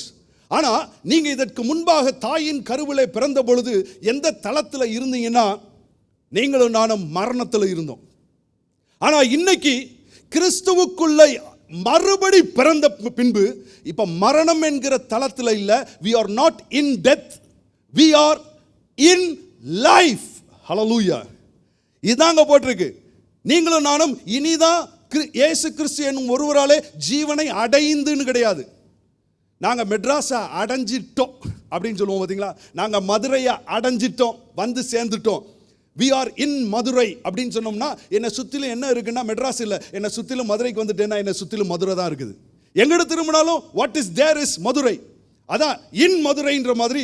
இப்போ நான் மரணத்தில் இல்லை, நான் ஜீவனை அடைஞ்சிட்டேன். ஐ ஆம் இன் லைஃப். இப்போ என்னன்னா இயேசுவை ஏற்றுக்கொண்ட மாத்திரத்தில் நான் இப்போ ஜீவனுக்குள் மறுபடி பிறந்துட்டேன். இப்போ நான் ஜீவனில் இருக்கிறேன். இப்போ மரணத்தின் கூறுகள் என்னை ஒன்றுமே செய்ய முடியாது. இதுதான் உண்மை. இந்த ஜீவனை நான் பெற்றிருக்கிறேன். இயேசு கிறிஸ்து என்னும் ஒருவராலே நான் ஜீவனை அடைந்து ஐ ஆம் இன் லைஃப். பாருங்க, எகிப்து தேசத்தில் அங்கே வாதைகள் வந்தது. வாதைகள் வரும்பொழுது என்ன அப்படின்னு கேட்டிங்கன்னா, அங்கே எல்லா வாதைகளும் எகிப்தில் இருந்துச்சு. ஆனால் கோசேன் என்கிற பகுதியில் இருந்த மக்களை என்ன பண்ணல அப்படின்னு கேட்டிங்கன்னா, அந்த வாதைகள் பாதிக்கவே இல்லை. It didn't affect them at all. ஏன்னா இவங்க கோசேனில் இருக்கிறாங்க. அதே பகுதியில் தான் நடக்குது. ஆனால் இவங்களுக்கு தெய்வீக பாதுகாப்பு இருந்தது. கடைசியில் சங்கார தூதன் வரும்பொழுது இவர்கள் மேல் சட்டங்களிலும் இவர்கள் நிலைக்கால்களிலும் ஆட்டுக்குட்டியின் ரத்தத்தை பூசி இருக்கிற அந்த கூடாரத்துக்குள்ள இருந்தா சங்கார தூதன் இவர்களை என்ன பண்ண முடியல, தீண்ட முடியல. He is not able to attack or kill them. சங்கார தூதனால ஒன்றும் பண்ண முடியல. ஏன்னா இவங்க அந்த கூடாரத்திற்குள் மேல் சட்டம் நிலைக்கால்களிலே ஆட்டுக்குட்டியின் ரத்தம் பூசப்பட்ட அந்த கூடாரத்தில் இருந்ததுனால பர்ஃபெக்ட் சேஃப்டி. இன்னைக்கு நீங்களும் நானும் எங்க இருக்கிறோம் அப்படின்னு கேட்டீங்கன்னா, மரணத்தில் இல்லை, இயேசு கிறிஸ்து என்னும் ஒருவராலே. உங்களால இல்லை, இது உங்களால நடந்த எந்த சாதனையும் கிடையாது. ஏதோ நீங்க மரணத்திலிருந்து தப்பிச்சு உங்களுடைய சுய பலத்தில் ஜீவனுக்கு வந்துட்டீங்க. No no no no. இயேசு கிறிஸ்து என்னும் ஒருவராலே ஜீவனை அடைந்து. So we are in life. Hallelujah. Amen. இப்போ மரணத்தினால நம்மளை ஒன்றும் செய்ய முடியாது. இப்போ நீங்களும் நான் இந்த அறிவை பெற்றுக்கொள்ளணும். பார்த்தீங்கன்னா அன்றைக்கி ஒரு பிலீவர் சொல்கிறார். பிலீவர் அவர் சொல்லும் பொழுது பேசும்பொழுது நடைமுறையில் உள்ளதை சொல்கிறார். அவர் சொன்னதை நான் தப்பு சொல்லலை, நடைமுறையில் சொல்கிறார். அவர் என்ன சொல்கிறாருன்னா, இப்போ இந்த வைரஸ் ஒன்று வந்துட்டு இருக்கு. அவர் சொல்லும் பொழுது சொல்கிறாரு, I might be a silent carrier of corona virus அப்படின்னார். நான் ஒரு சைலண்ட் கேரியராக இருக்கலாம், எனக்கு இம்யூன் பவர் நிறைய இருந்ததுன்னா அது என்னை தாக்க முடியாது. ஆனால் நான் அதை கடத்தி கொண்டு வரலாம். வந்து யாராவது வயதானவங்க இருந்தாங்க, பலவீனமானவங்க இருந்தாங்கன்னா நான் அவர்களுக்கு அதை கடத்திடலாம். இது ஒரு வெளியில் உள்ள ஒரு ஆள் சொன்னால் நான் ஏற்றுக்கொள்ளுகிறேன். ஆனால் ஒரு பிலீவர் இதை சொல்லும் பொழுது நான் யோசித்தேன், how can a believer be a silent carrier of coronavirus? எப்படி ஒரு பிலீவர், ஒரு ரட்சிக்கப்பட்டு இயேசுவை ஏற்றுக்கொண்டு ஜீவனை அடைந்த ஒரு மனுஷன், குமாரனை உடையவன், ஜீவனை உடையவன் என்று சொல்லுகிற அந்த விசுவாசி, how can he be a carrier of the coronavirus? He is a carrier of life. Amen. அவர் ஜீவனை சுமந்து செல்லுகிற ஒரு மனுஷன், ஜீவனை சுமந்து செல்லுகிற மனுஷனிடத்துல எப்படி கொரோனா வைரஸை கேரி பண்ணிட்டு போக முடியும்? ஒரு காரியம் பாருங்க, நல்லா தெரிஞ்சுக்கோங்க. ஆனால் ஒன்னே ஒன்று, ஏன் இவங்க அதை பேசுறாங்கன்னா, இந்த ஜீவனை நீங்களும் சுமந்து செல்ற நம்ம, we should not be silent carriers of life. இது அமைதியாக சுமந்து சென்று கொண்டு இருக்கக்கூடாது. ஜீவனை சுமந்து செல்ற நம்ம சத்தமா இயேசுவை அறிக்கை செய்யணும். இயேசுவை இந்த சூழ்நிலையின் மேல் ஆண்டவர் என்று ப்ரொக்ளைம் பண்ணணும். நீங்களும் நானும் பறைசாற்றணும், அறிவிக்கணும், தேவனுடைய வார்த்தையை சத்தமா பேசணும். சைலண்டா இருந்தீங்கன்னா அது சத்தம் போட ஆரம்பிச்சிடும். That virus will take over, death will take over. நம்ம ஜீவன்ல இருந்துட்டு மரிச்சு போயிடுவோம். ஆனா நல்லா தெரிஞ்சுக்கோங்க, இயேசு கிறிஸ்து காற்றும் கடலும் அப்படியே எந்திரிச்சு வரும் பொழுது காற்றினுடைய சத்தம் கேட்டிருக்கும், இறைச்சல், கடல் அலைகளுடைய இறைச்சல் கேட்டிருக்கும். எல்லா சத்தத்தை கேட்கும் பொழுது அந்த படகு ஆடுது, கவிழ்ந்து விடுகிறது போல தான் இருக்குது. இவங்க சொல்றாங்க, ஐயரே நாங்கள் மரித்து போகிறது உமக்கு கவலை இல்லையான்னு எழுப்பின உடனே இயேசு கிறிஸ்து எழுந்து வந்து அங்க போட்டிருக்கு, காற்றை அதட்டி. எனக்கு அது ரொம்ப பிடிக்கும் அந்த வேர்டு. சில நேரத்தில் அந்த சத்தத்தை பார்க்கணும், நம்முடைய சத்தத்தை உயர்த்தணும். ஏன்னா இன்னைக்கு எல்லா பக்கத்திலும் செய்தியினுடைய சத்தம் தொனிக்கிற இந்த வேளையிலே, wherever you turn that is so loud. அது ரொம்ப சத்தமா இருக்குது. இன்னைக்கு நீங்களும் நானும் இந்த ஜீவனை பேசணும். இந்த ஜீவன் எங்கேயோ இல்லை, குமாரனை உடையவன், ஜீவனை உடையவன். பாருங்க, நான் போய் கொரோனா வைரஸை கூட்டிட்டு போய் அந்த பிரதரை தொட்ட உடனே அந்த பிரதருக்கு கொரோனா வைரஸ் வந்துருன்றது சாத்தியமே இல்லாத ஒன்று. ஏன்னா வேதம் சொல்லுகிறது, நீங்கள் வியாதியஸ்தர்கள் மேல் கைகளை வைத்தால் அவர்கள் சொஸ்தமாவார்கள் என்று போட்டிருக்கு. நான் கொரோனா வைரஸை கொண்டு போய் இன்னொரு ஆளுக்கு கொடுக்கிற ஆள் இல்லை. என்னிடத்துல இருக்கிற ஜீவன் எப்படிப்பட்ட ஜீவன்னா, நான் அவர்களுக்கு சுகத்தை கொடுக்கிற ஒரு மனுஷனாக இருக்கிறேன். ஐ ஆம் த கேரியர் ஆஃப் லைஃப். இதை அறிந்து கொள்ளணும். This is what I should know. பாருங்க, பேதுரும் யோவானும் அங்கே அலங்கார வாசல் வழியாய் போறாங்க. அலங்கார வாசல் வழியாக அவங்க உள்ளுக்குள்ள அந்த தேவாலயத்துக்குள்ள போகும் பொழுது அங்க ஒரு முடவன் இருக்கிறான் பிச்சை எடுத்துக்கொண்டு. அப்ப பேதுரு அவனை உற்று பார்த்து சொல்றாரு, பொன்னும் வெள்ளியும் என்னிடத்திலே இல்லை, ஆனால் என்னிடத்தில் இருக்கிறதை உனக்கு தருகிறேன். அந்த ஸ்டேட்மெண்ட் வாஸ் so wonderful. ஆண்டவரே என்று வானத்தை பார்த்து கைகளை உயர்த்தி அவர்கள் ஜெபித்தார்கள் அப்படின்னு போடல பாருங்க.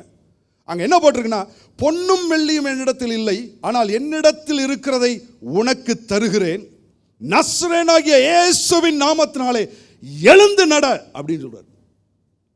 எழுந்து நட அப்படின்னு சொல்லி தன்னுடைய வலது கையினாலே அவனை பிடித்து தூக்கி விட்டான். அவனுடைய கால்கள் பலனடைந்து அவன் குதித்து எழுந்து நின்று நடந்தான். அவன் நடந்து குதித்து தேவனை துதித்து ஆலயத்திற்குள் பிரவேசித்தான். What a testimony! ஹல்லேலூயா! எப்படிப்பட்ட ஒரு சாட்சி பாருங்க. அவர் சொல்றாரு, என்னிடத்தில் இருக்கிறதை உனக்கு தருகிறேன். இப்போ ஒரே ஒரு கேள்வி பாருங்க. இன்னைக்கு நம்ம சொல்லலாம், அவரிடத்துல என்ன இருந்துச்சு? பேதுரு யோவான் இடத்துல என்ன இருந்துச்சு? பேதுரு யோவான் அவர்கள்லாம் 12 அப்போஸ்தலர்கள்ல ஒருத்தங்க. யோவான், அந்திரேயா, யாக்கோபு, 12 அப்போஸ்தலர் இடத்துல என்ன இருந்துச்சு? அவரிடத்துல விசேஷித்த அபிஷேகம் இருந்தது. அவர்கள் இதெல்லாம் செய்யலாம். சரி, ரைட்டு. ஆண்டவராய் இயேசு இடத்துல என்ன இருந்தது? அவர் தேவனுடைய குமாரன், அவரிடத்துல இருந்த இது வேற அப்படின்னு நீங்களும் சொல்லலாம். He had a different anointing. அவரிடத்துல இருந்தது என்ன? அப்ப இவங்களாம் அற்புதம் செஞ்சாங்களே அப்படின்னு சொல்லும் பொழுது, அதை பார்த்துட்டு இருக்கும் பொழுது நமக்கு ஆச்சரியமா அதிசயமா இருக்கு. இவ்வளவு காரியங்களை செஞ்சாங்களா? அப்ப அவங்களுக்குள்ள என்னிடத்தில் இருக்கிறத தரேன்னு சொல்றாங்களே அப்படின்னு சொல்லி நம்ம பார்க்கிறோம். ஆனா விசுவாசிகளாகிய உங்களிடத்திலும் என்னிடத்திலும் என்ன இருக்கிறது? What do we have? What do we have? அதான் வேதம் தெளிவாக சொல்லுகிறது, உங்களிடத்திலும் என்னிடத்திலும் என்ன இருக்குதுன்னா, அல்லாமலும் இயேசுவை மரித்தோரில் இருந்து எழுப்பினவருடைய ஆவி உங்களில் வாசமாயிருந்தால். Hallelujah! What a statement that is. இன்னைக்கு நீங்களும் நானும் யாரை உடையவர்களாய் இருக்கிறோம்? இயேசுவை மரித்தோரிலிருந்து எழுப்பினவருடைய ஆவி உங்களில் வாசமாயிருந்தால், கிறிஸ்துவை மரித்தோரிலிருந்து எழுப்பினவர் உங்களில் வாசமாயிருக்கிற தம்முடைய ஆவியினாலே சாவுக்கு ஏதுவான உங்கள் சரீரங்களை உயிர்ப்பிப்பார். ஹல்லேலூயா. இன்னைக்கு நம்ம இதை தான் புரிந்து கொள்ளணும். இன்னைக்கு நம்ம இடத்துல என்ன இருக்குன்னு தெரியணும். பேதுருவுக்கு தன்னிடத்துல என்ன இருக்குன்னு தெரிஞ்சனால he was able to give. இன்னைக்கு நம்ம ஐயோ பயந்து ஓடக்கூடாது. இந்த சூழ்நிலையில் நம்ம இடத்துல என்ன இருக்குன்னு தெரிஞ்சு நம்மளை மாத்திரம் காப்பாற்றி கொள்றதில்ல. வாதை என் கூடாரத்தை எணுகாது, பொல்லாப்பு எனக்கு நேரிடாது அப்படின்னு நம்மளை மாத்திரம் தற்காத்து கொள்றதில்ல. we also have to give forth. We should be a blessing at this point of a time. Amen. இப்படிப்பட்ட ஒரு சூழ்நிலையில நீங்களும் நானும் ஆசீர்வாதமாய் கடந்து செல்ல வேண்டும். Hallelujah. We are carriers of life. Hallelujah. நீங்களும் நானும் ஜீவனை கடத்தி செல்கிறவர்களாய் இருக்கிறோம். ஒரு ஊழிய பாருங்க, ஏன்னா வேதம் எப்படி சொல்லுது அப்படின்னு கேட்டீங்கன்னா 1 கொரிந்தியர் 6:19 போட்டிருக்கு. எப்படி போட்டிருக்குன்னா, உங்கள் சரீரமானது, எதையோ ஒன்று சொல்ல, உங்கள் சரீரமானது நீங்கள் தேவனிடத்திலிருந்து பெற்றும் உங்களில் தங்கியும் இருக்கிற பரிசுத்த ஆவியானவருடைய ஆலயமாக இருக்கிறது என்றும் நீங்கள் உங்களுடையவர்கள் அல்லவென்றும் அறியீர்களா அப்படின்னு போட்டிருக்கு. we are the temple of the Holy Spirit. ஒரு ஊழியக்காரர் பார்த்தீங்கன்னா காரில் போயிட்டு இருந்தாராம், ஹவுஸ் விசிட்க்கு போயிட்டு இருந்தாராம். அப்போ அவங்க அக்கா திடீர்னு ஃபோன் பண்ணாங்களாம். பெரிய பாஸ்டர், அவர் சபையில் 2 லட்சம் பேருக்கு மேலே இருக்கிறாங்க. அப்போ அவங்க அக்கா ஃபோன் பண்ணி சொன்னாங்களாம், அவங்க பையன் திடீர்னு ஒரு அட்டாக், ஒரு பிசாசனுடைய ஒரு போராட்டம், திடீர்னு அவனுடைய மூளை அவனுக்கு என்னன்னே தெரியல. முன்னாடி இருக்கிறது அம்மானு கூட தெரியல. அம்மாவோட பேரை மறந்துட்டான், எல்லாம் மறந்துட்டான். இப்போ இவருக்கு தம்பி தான் பாஸ்டர், ஃபோன் அடித்து கொஞ்சம் வீட்டுக்கு வந்து ஜெபம் பண்ண வரையா. அவர் சொன்னாரா, எனக்கு நேரம் இல்லை, நிறைய ஹவுஸ் விசிட் போயிட்டுருக்கிறேன், வர்ற வழியில் வந்து நான் வந்து நிப்பாட்டுறேன், நீ அவனை என் காருக்குள்ளே மாத்திரம் ஏற்றி விடு, நான் அவனோட போயிட்டு நான் வந்துடுறேன் அப்படின்னாரான். வீட்டுக்கு முன்னாடி நின்று ஹார்ன் அடித்த உடனே அந்த அம்மா அந்த பையனை கூட்டி கொண்டு வந்து காரில் ஏற்றி உட்கார வச்சாங்களாம். உட்கார வச்சுட்டு இவர் ஏதோ ஜெபம் பண்ணுவார்னு நினச்சா அவர் ஜெபம் பண்ணலையா. நான் கொண்டு வந்து விட்டுறேன் அப்படின்னு சொல்லிட்டு ஒவ்வொரு வீடாக ஹவுஸ் விசிட் பண்ணிட்டு திருப்பி கொண்டு வந்து விட்டாரான். வீட்டுக்கு வரும்பொழுது அவன் முற்றிலும் புத்தி தெளிஞ்சவனாக இருந்தான். அப்போ அந்த அம்மா கேட்டுச்சான், நீ என்ன ஜெபம் பண்ண, எப்படி இந்த அற்புதம் நடந்துச்சு? அப்போ ஒரு சொன்னாரா, நான் ஜெபமே பண்ணலை அப்படின்னாரான். ஜெபமே பண்ணலையா? அவனை கூட்டிகிட்டு நான் எல்லா இடத்துலையும், நான் எங்கே ஹவுஸ் விசிட்லாம் போனேன்னா எல்லா இடத்துக்கும் போனேன், திரும்பி வந்து விட்டுட்டேன் அப்படின்னாரு. அப்போ எப்படி அந்த பிசாசு காரியம் மாறி போச்சு, எப்படி புத்தி தெளிந்தது அப்படின்னு சொன்ன உடனே அவர் சொன்னாரா, God and devil cannot travel in one car அப்படின்னாரா. தேவனும் பிசாசும் ஒரே காரில் டிராவல் பண்ண முடியாது. என்னுடைய சரீரம் தேவன் தங்குகிற ஆலயம். நான் ஓட்டிட்டு இருக்கிறேன்னா அந்த இடத்துல தேவ பிரசனம் இருக்கிறது, அங்க பிசாசுக்கு இடமே இல்லை. அவனை என் காரில் உட்கார வச்சேன்னா பிசாசு இறங்கி தான் ஆகணும். நான் கொண்டு வந்து முற்றிலும் விடுதலையாக்கப்பட்டவனாய் விட்டேன்னு சொல்றான். இன்னைக்கு நமக்கு இந்த அறிவு வேணும் பாருங்க. we should have this revelation. இந்த வெளிப்பாடு நமக்கு தேவை. நம்ம யாரை சுமந்து கொண்டு இருக்கிறோம்? ஜீவனை சுமந்து கொண்டு இருக்கிறோம். குமாரனை உடையவன் ஜீவனை உடையவன். ஆமென். அதான் நான் அந்த வசனத்தை பார்க்கும் பொழுது ரொம்ப தெளிவாக பார்ப்பேன். அந்த வசனம் அதே 1 கொரிந்தியர் 6வது அதிகாரத்தில் அங்கே போட்டிருக்கு, உங்கள் சரீரமானது நீங்கள் தேவனிடத்திலிருந்து பெற்றும் உங்களில் தங்கியும் இருக்கிற பரிசுத்த ஆவியானவருடைய ஆலயம் என்றும் நீங்கள் உங்களுடையவர்கள் அல்லவென்றும் அறியீர்களா. நான் என்னுடையவன் அல்லையா? அப்போ என்னப்பா அப்படின்னு கேட்டால், அடுத்த வசனம் போட்டிருக்கு, கிரயத்துக்கு கொல்லப்பட்டீர்களே. You have been bought with the price. ஒரு விலை கொடுத்து அவர் வாங்கிட்டார். நான் கர்த்தருடைய சொத்து, அவருடைய சுதந்திரம், அவருடைய ப்ராப்பர்ட்டி. நான் கர்த்தருடைய ப்ராப்பர்ட்டினா அவருடைய ப்ராப்பர்ட்டியை வேற ஒருத்தன் எடுத்துகிட்டு போகிறதுக்கு அவர் விடமாட்டார். அவருடைய ப்ராப்பர்ட்டி அப்படின்னு சொன்னால் புறம்போக்கு வந்து அங்கே குடிசை போட விடமாட்டார். இந்த இடத்துல வியாதி அது வாசம் பண்ண முடியாது. ஏன்னா தேவனுடைய வாசஸ்தலமாக நான் இருக்கிறேன்னா வேற எதுவும் வாசம் பண்ண முடியாது. The sickness cannot overtake me. பலவீனம் என்னை ஜெயிக்க முடியாது, மரணம் என்னை ஜெயிக்க முடியாது, வியாதி என்னை ஜெயிக்க முடியாது. ஏன்னா நான் தேவனுக்குரியவன். பாருங்க அந்த வசனம் எப்படி போட்டிருக்குன்னா, நீங்கள் கிரயத்துக்கு கொல்லப்பட்டீர்களே, அதனால என்ன போட்டிருக்குன்னா, அந்த வசனத்தை வாசிக்கிறேன் பாருங்க. கிரயத்துக்கு கொல்லப்பட்டீர்களே, ஆகையால் உங்கள் சரீரத்தினாலும் உங்கள் ஆவியினாலும் தேவனை மகிமைப்படுத்துங்கள் போடல. எப்படி போட்டிருக்குன்னா, ஆகையால் தேவனுக்கு உடையவைகளாகிய உங்கள் சரீரத்தினாலும் உங்கள் ஆவியினாலும் தேவனை மகிமைப்படுத்துங்கள். ஆமென். I am God's property. தேவனுக்கு உடையவைகளாகிய இந்த சரீரத்தை தேவன் பாதுகாப்பார். ஹல்லேலூயா. தேவன் பாதுகாக்கிறவராய் இருக்கிறார். பாருங்க, இன்னைக்கு என்ன அப்படின்னு கேட்டீங்கன்னா, இன்னைக்கு we are not against medical science. நம்ம மருத்துவத்துக்கு எதிரானவர்கள் அல்ல. இன்னைக்கு அரசாங்கம் சில நடவடிக்கைகளை எடுக்கிறார்கள், அதற்கும் எதிரானவர்கள் நம்ம அல்ல. அதற்கும் நம்ம கீழ்ப்படிந்து சில காரியங்களை அவர்கள் கொடுக்கக்கூடிய அந்த ஒழுங்குமுறைகளை எல்லாம் நம்ம கடைபிடிக்கிறோம். ஆனால் நீங்களும் நானும் ஒரு காரியத்தை அறிந்து கொள்ளணும். என்ன அப்படின்னு கேட்டிங்கன்னா, உலகத்தில் நம்ம இருந்தாலும் நீங்களும் நானும் உலகத்திற்கு உரியவர்கள் அல்ல என்பதை அறிந்து கொள்ளணும். நீங்களும் நானும் ராஜ்யத்துக்குரியவர்கள். தேவன் இந்த ராஜ்யத்தில் நமக்கு என்ன வச்சிருக்கிறாரு? நமக்கு சுகத்தை வச்சிருக்கிறார், நமக்கு செழிப்பு வச்சிருக்கிறார், நல்வாழ்வை வச்சிருக்கிறார். வாதை உன் கூடாரத்தை அணுகாது, பொல்லாப்பு உனக்கு நேரிடாதுன்னு சொல்றார். நமக்கு பயம் வேண்டாம், நமக்கு திகில் வேண்டாம், கலக்கம் வேண்டாம். we have divine protection. பாருங்க, இந்த நாட்களில் இதனால என்ன அப்படின்னு கேட்டிங்கன்னா, விடுமுறை காலமாக சிலருக்கு இருக்குது. சிலருக்கு பார்த்தீங்கன்னா ஒர்க் அட் ஹோம் கொடுத்துருக்குறாங்க. சிலருக்கு பார்த்தீங்கன்னா பிஸ்னஸில் பெருண்டல்லாக இருக்குது, ஒன்றுமே வியாபாரமே இல்லை. இதை ஒரு ஹாலிடேயாக நினச்சிட்டு நீங்கள் என்ன பண்ணுங்கன்னா, இதை காலத்தை பிரயோஜனப்படுத்தி கொண்டு நீங்கள் வீட்டில் உட்காந்து நான் இனியாவது ஒழுங்காக அந்த வேதத்தை வாசிக்க போகிறேன்னு அதிகாரமாக இந்த வேதத்தை வாசிங்க. ஆமென். Start reading the word of God. டிவியில் உட்காந்து அந்த சத்தத்தை கேட்காதீங்க, அந்த செய்திகளை கேட்காதீங்க. அது பீதியை உண்டாக்குறது மாத்திரமல்ல, நீங்கள் எதை அதிகமாய் பார்க்கிறீர்களோ, எதை அதிகமாய் தியானிக்கிறீர்களோ அது நடந்துவிடும். அதனால் ஜாக்கிரதை. அதனால் நீங்கள் இந்த வசனத்தை தியானிங்க, இந்த வசனத்துக்கு நேரம் கொடுங்க. எனக்கு இது ஒரு குட் ஆப்பர்ச்சுனிட்டி, ஒரு நல்ல சந்தர்ப்பம் அப்படின்னு சொல்லிட்டு ஒரு 2 வாரம் நல்லா உட்கார்ந்து அதிகாரமாக வாசிங்க.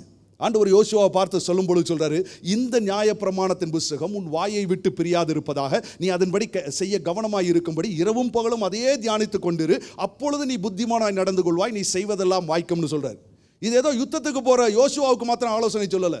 இன்னைக்கு நம்ம எல்லாருக்குமே நடைமுறை வாழ்க்கைக்கு ஆண்டவர் சொல்ற அறிவுரை இதுதான். இதிலே நம்ம தியானமாக இருந்தோம்னா புத்திமானாய் நடந்து கொள்வோம், செய்வதெல்லாம் வாய்க்கும், நம்ம சக்சஸாக இருப்போம், லாபகரமானவைகளை தேவன் போதிப்பார், நம்ம உயர்ந்திருப்போம். இந்த நேரத்தை நம்ம இந்த வசனத்தை பாருங்க, ஆண்டவர் யோசுவாட்ட சொல்லும் பொழுது இந்த நியாயப்பிரமாணத்தின் புஸ்தகம் சொல்றார்.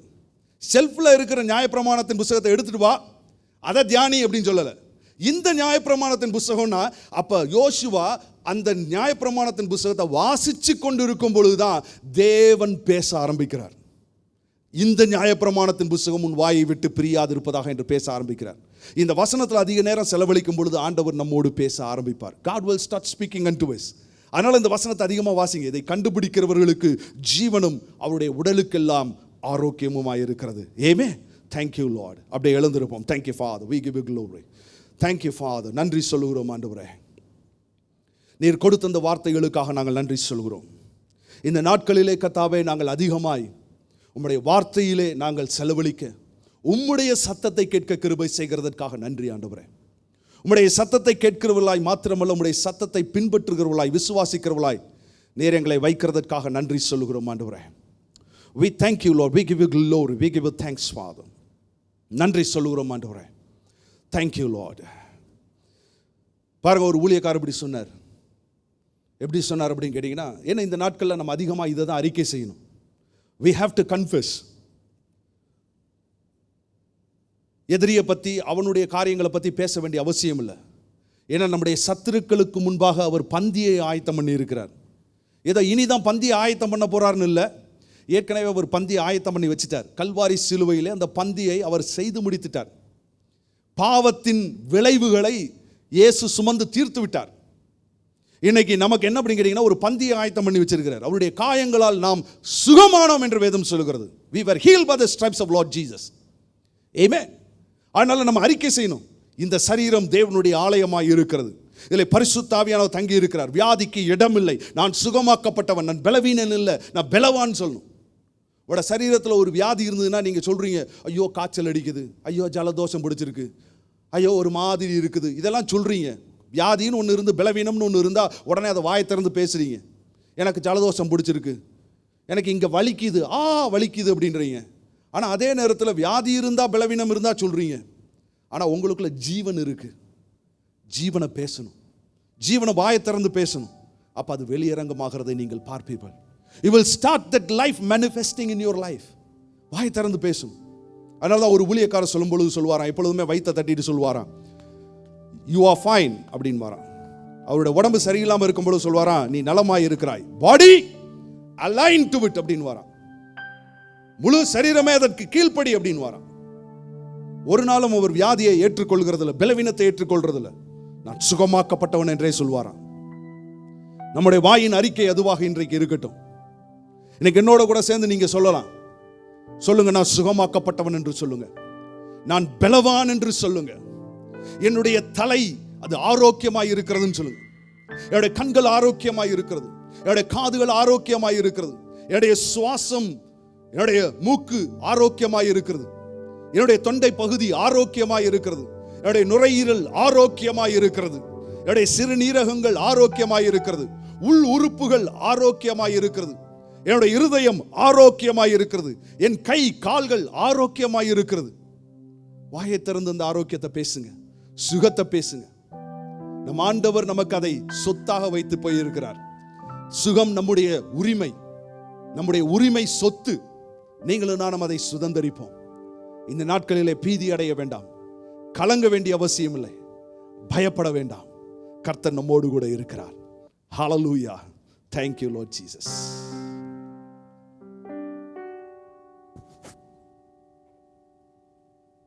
கர்த்தாவே, நாங்கள் உம்மை துதிக்கிறோம், உம்மை ஸ்தோத்திரிக்கிறோம்ப்பா. ஆண்டவரே, உம்முடைய வார்த்தைகள் மூலமாய், உம்முடைய ஊழியக்காரர் மூலமாய் நீர் பேசினதற்காக உமக்கு ஸ்தோத்திரம்ப்பா. நாங்கள் ஜீவனை பேசுகிறவர்களாக ஆண்டவரே, இரவும் பகலும் உம்முடைய வார்த்தையை தியானிக்கிறவர்களாக இருக்க உதவி செய்யும். ஏசப்பா, நாங்கள் உம்முடைய சத்தத்தை கேட்டு உம்மை பின் செல்லும்படி எங்களுக்கு உதவி செய்யும். அப்பா, உமக்கு நன்றி சொல்லுகிறோம், உமக்கு ஸ்தோத்திரம் செலுத்துகிறோம். உடைய வார்த்தை ஜீவன் உள்ளதும் ஆண்டவரே எங்களை உயிர்ப்பிக்கிறதுமாக இருக்கிறதுக்காக உமக்கு ஸ்தோத்திரம் செலுத்துகிறோம். உடைய தழும்புகளால் நாங்கள் குணமானோம். இயேசுவே, உமக்கு நன்றி சொல்கிறோம், உமக்கு ஸ்தோத்திரம் செலுத்துகிறோம். எல்லா துதி கன மகிமை எல்லாம் உமக்கே செலுத்துகிறோம். ஆண்டவரும் ரட்சிகரமாக இருக்கிற இயேசு கிறிஸ்துவின் நாமத்தினாலே இந்த ஜெபத்தை ஏறெடுக்கிறோம். ஜீவனுள்ள நல்ல எங்கள் பிதாவே, ஆமென், ஆமென். என் ஆத்துமாவே கர்த்தரை ஸ்தோத்திரி, என் முழு உள்ளமே பரிசுத்த நாமத்தை ஸ்தோத்திரி. என் ஆத்துமாவே கர்த்தரை ஸ்தோத்திரி, அவர் செய்த சகல உபகாரங்களையும் மறவாதே. நம்முடைய கர்த்தராகிய இயேசு கிறிஸ்துவின் கிருபையும் பிதாவாகிய தேவனுடைய அன்பும் பரிசுத்த ஆவியாண்ட ஐக்கியம் ஆசீர்வாதம் வழிநடத்தும் நம் அனைவரோடு இப்பொழுது எப்பொழுதும் சதா காலமும் இருப்பதாக. ஆமென், ஆமென். ஹலோ சர்ச், ஆன்லைன் மூலமாக இந்த முழு ஆராதனைகளோடு நீங்கள் கலந்து கொண்டு கர்த்தரை ஆராதித்ததற்காக கர்த்தருக்கு நாங்கள் நன்றி செலுத்துகிறோம். உங்களுக்கும் நாங்கள் நன்றி செலுத்துகிறோம். அடுத்த வாரம் மார்ச் 29 சரியாக 9 மணி அளவிலே காலையில் மறுபடியும் நமக்கு ஆன்லைனில் சர்வீஸ் உண்டு. நீங்கள் வந்து கலந்து கொள்ளுங்கள், ஆண்டவருடைய ஆசீர்வாதத்தை நீங்கள் பெற்றுக்கொள்ளுங்கள். உங்களுக்கு எந்த கேள்விகள் இருந்தாலும் எங்கள் வாட்ஸ்அப் நம்பருக்கு நீங்கள் கால் பண்ணுங்கள். we will be more than happy to help you and pray with you. Amen. ஆண்டவர் உங்களை ஆசீர்வதிப்பாராக. Have a blessed and a safe week. God bless you. See you next week.